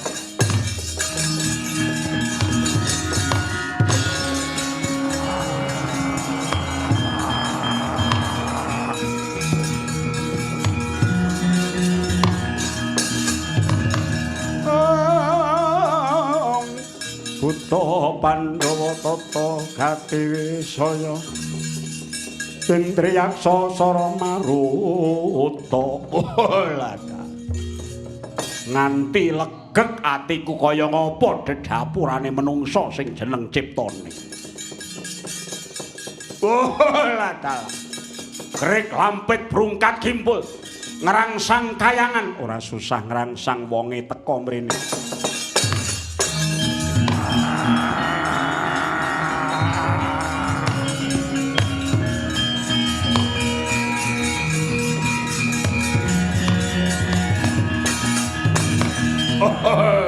dalah.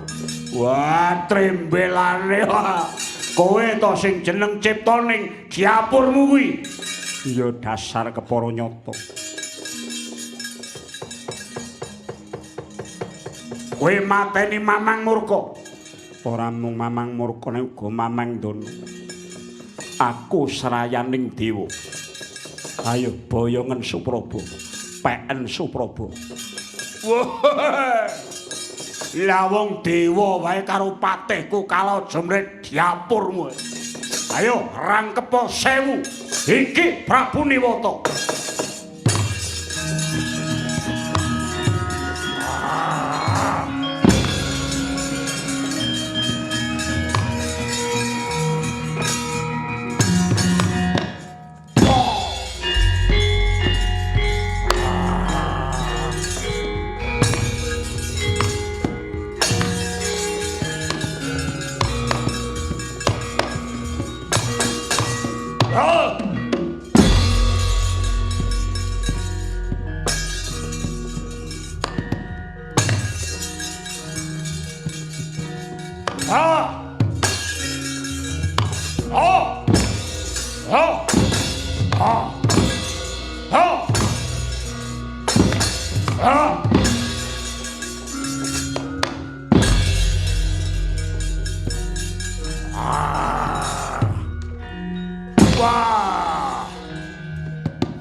Kiai Semar. Kiai Semar. Nyatanipun Sang Prabu Newata kawaca sekti mandraguna. Kok sik Supraba, ayo pancen ya sekti tenan. Ya wong dayane aji gineng saka weda. Kula nguwatosaken dhateng karahayoning Raden Janaka, Kyai.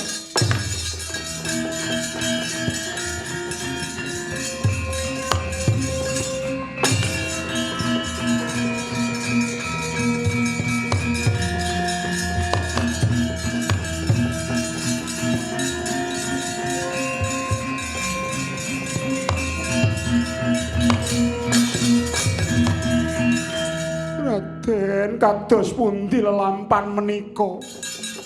Sang Bathari Ayu pancen tuhu sekti mandraguna Prabu Niwata. Sakmangke ngaten kemawon Raden. Kula badhe lumebet wonten ing keputren Imoy Mantaka. Keparengipun kados pundi?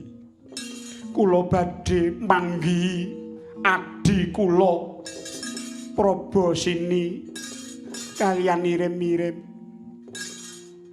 Lajeng keparengipun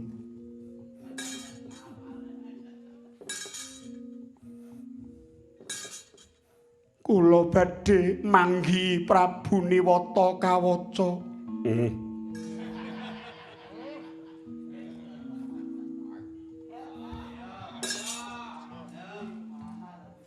Kok maoh napa to, Gong? Tekek. Kok tekek? Lah kae muni. Tekek ora tekek menang, tekek kalah. Nek nggonku ki ora tekek oleh duit, tekek ora. Tekek disemayani. Pripun? Kula badhe damel petangan ingkang remit. Sampun kuwatos kula ugi badhe njajaki Prabu Niwata kawaca. Kok ora nek ngono. Niki pemanggih Supraba niki bener. Niwata kawaca nika duwe ajigeneng saka wedon niku mapane wonten telak iki. Nek niku mboten kecocok panah, mboten iso mati. Mongko nyocok goleki nggon telak niku wangele mboten ilok. Ya angel to, wangel. Kowe ngantek nelak iku wangel. Demben aku ya njajah tekek ngono tak telakke ngantek ngono. Banjur carane piye? Nggih mangke niki bener niki. Bathari Supraba niki leres niki ajeng gawe karti sampeka. Nanging menapa saestu kepanggih Niwata. Mongko Niwata menika remen sanget kaliyan Andika Kusuma Bathari. Inggih. Nanging sedaya menika lak namung api-api utawi etok-etok.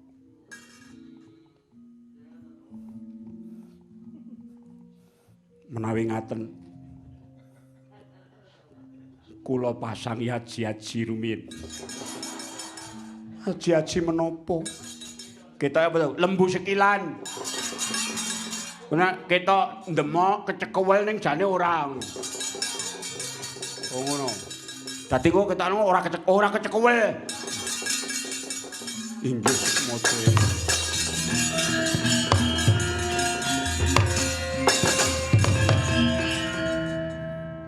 Aduka menika menapa? Wong kula menika dadi menapa-menapanipun kok mboten lila. Wong mboten lila niku angsal kemawon. Padha garenge ya kok. Ipene gareng sing ayu kae dilirik wong. Ngono kok. Anu ki gareng ki ya piye lho serik ngono. Wong ya udu bojone lho. Udu apa-apane kok serik. Ya patake gandeng, ajane kok ipene, sindene dilirik kancane kuwi. Ketok le sinis. Kula nyuwun surat.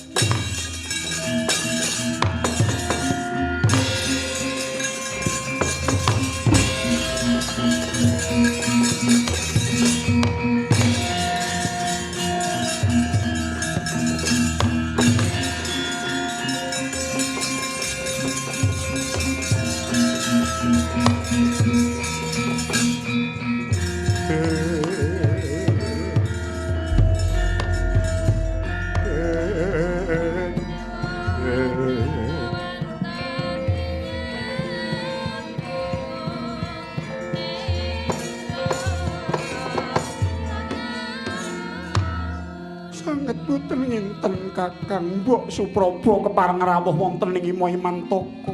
Patobat Kakang Mbok kados pundi menika. Iya, ora susah kakehan gunem kang tanpa guna ayo. Rene nyatane kabeh wis kasoran kelawan Prabu Newata. Aku tak pasrah jiwa raga adoh Kakang.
Wong ayu. Duh Nimas Sotyaning pun Kakang. Lares kula menika Supraba. Paduka menika kenging menapa? Kesenengen.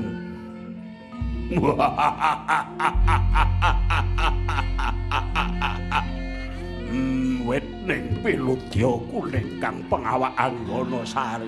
Sadyarta kang Sela Pindha Kartika Baya Mirak Baya enten sun puja dadya sira wong ayu. Kleru. Duh Sang Prawira ing jagat tanpa timbang kasekset ngakathah bilih kaprawiran paduka linangkung serayaning dewa sang ciptaning sampun kawon kula pun Supraba manembah ing ngarsa paduka kanthi lampan menika mbok menawi sampun kinodrat kula dados garwa paduka sinuwun.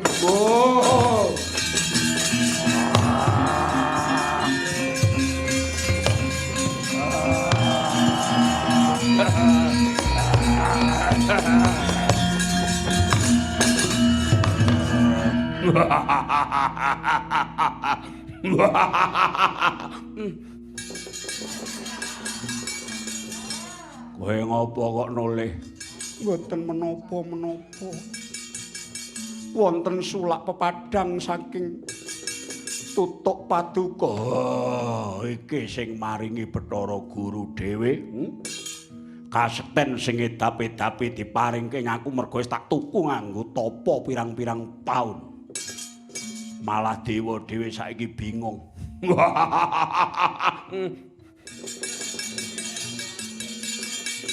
Kowe dadi bojoku wong ayu. Inggih kula dados garwa paduka sinuwun.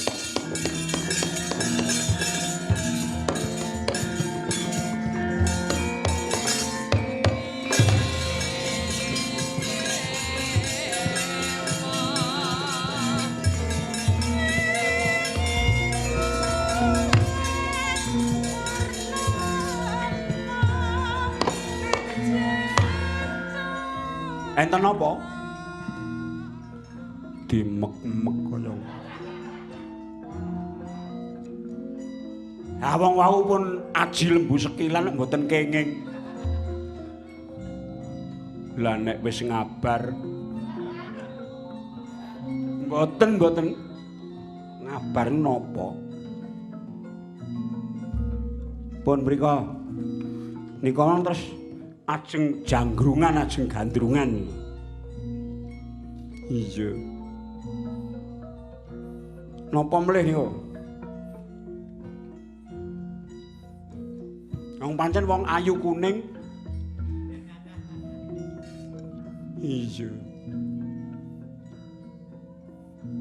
Malah dipondhong, Kang. Kersane pun to. Mboten napa-napa. Mboten nek Supraba purun mboten gelem. Sakniki manginceng mesti senjata pamungkas. Sing bedore dapur wulan tumanggal.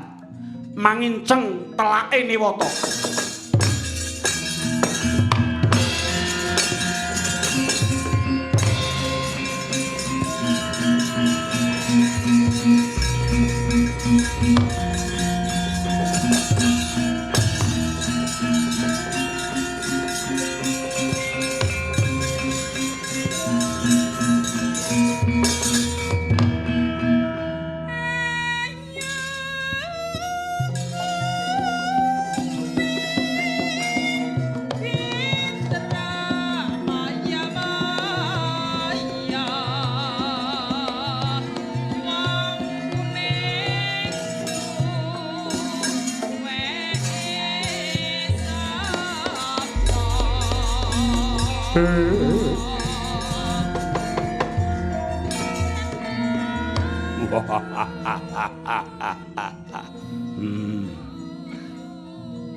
Kowe dadi garwaku tenan. Inggih. Duh Nimas Mustikaning Wang. Hangu jiwat sira tunggul Hapsari. Turutana raganing sun kang ketaman asmara. Liring-ira nyirnake lungkrah lan lesu.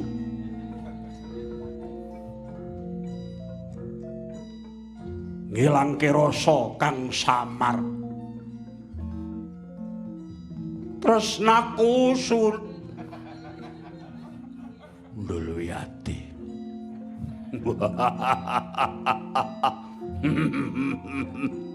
Samangke saya marem raosing manah. Jebul paduka sekti tanpa tanding boten klintu menawi Supraba dados garwa paduka. Sing tak impi-impi goleki sak jagat ora bakal ana sing bisa mateni aku. Nanging kula sanget kuwatos menawi kecalan paduka. Kula sampun dipun tilar nggih. Kula sampun dipun tinggal. Namung paduka ingkang tansah tumanemonten tuntuming jejantung. Katresnan kula dhateng paduka dipun sekseni banyu langit.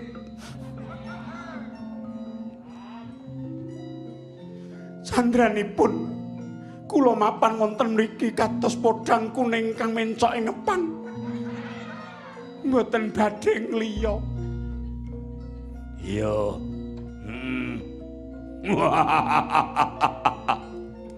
Dewa wis padha bingung, ora duwe kasekten mergo aji gineng wis mapan ngono aku. Ayo sing gaman bledek sisan ora bakal bisa mateni aku.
Ilahing awik namastu namasidam ciptaning ya Arjuna sira wis bangkit ana tepi darmaning urip nggih tetulung marang sesama ing kalane sira laku samadhi maladi hening lan sira nyalira pendhita uga tansah ora kengguh ing godha lan coba ngertiya ya kaya ngono kuwi Pancandriya sing bludak ngombro-ombro kuwi dadi pepalang gedhe tumrap niat manembah nafsu Pancandriya iku sakrupaning pepenginan ingkang tumanduk marang rasa enak lan kepenak sing njalari lali marang sejatining uripe mula bab-bab sing mung dadi pepenginaning raga iku nek diuja dadi pakulinan tujune sira bisa menep ing rasa kanthi salira cipta wening inggih pukulun minangka wong laku bratanira nggonira uga wis nyingkirake memalaning bawana samengko sira ulun wisuda dadya Prabu Kaliti ya Sang Prabu Kiritin wenang nratoni Tinjomaya nggih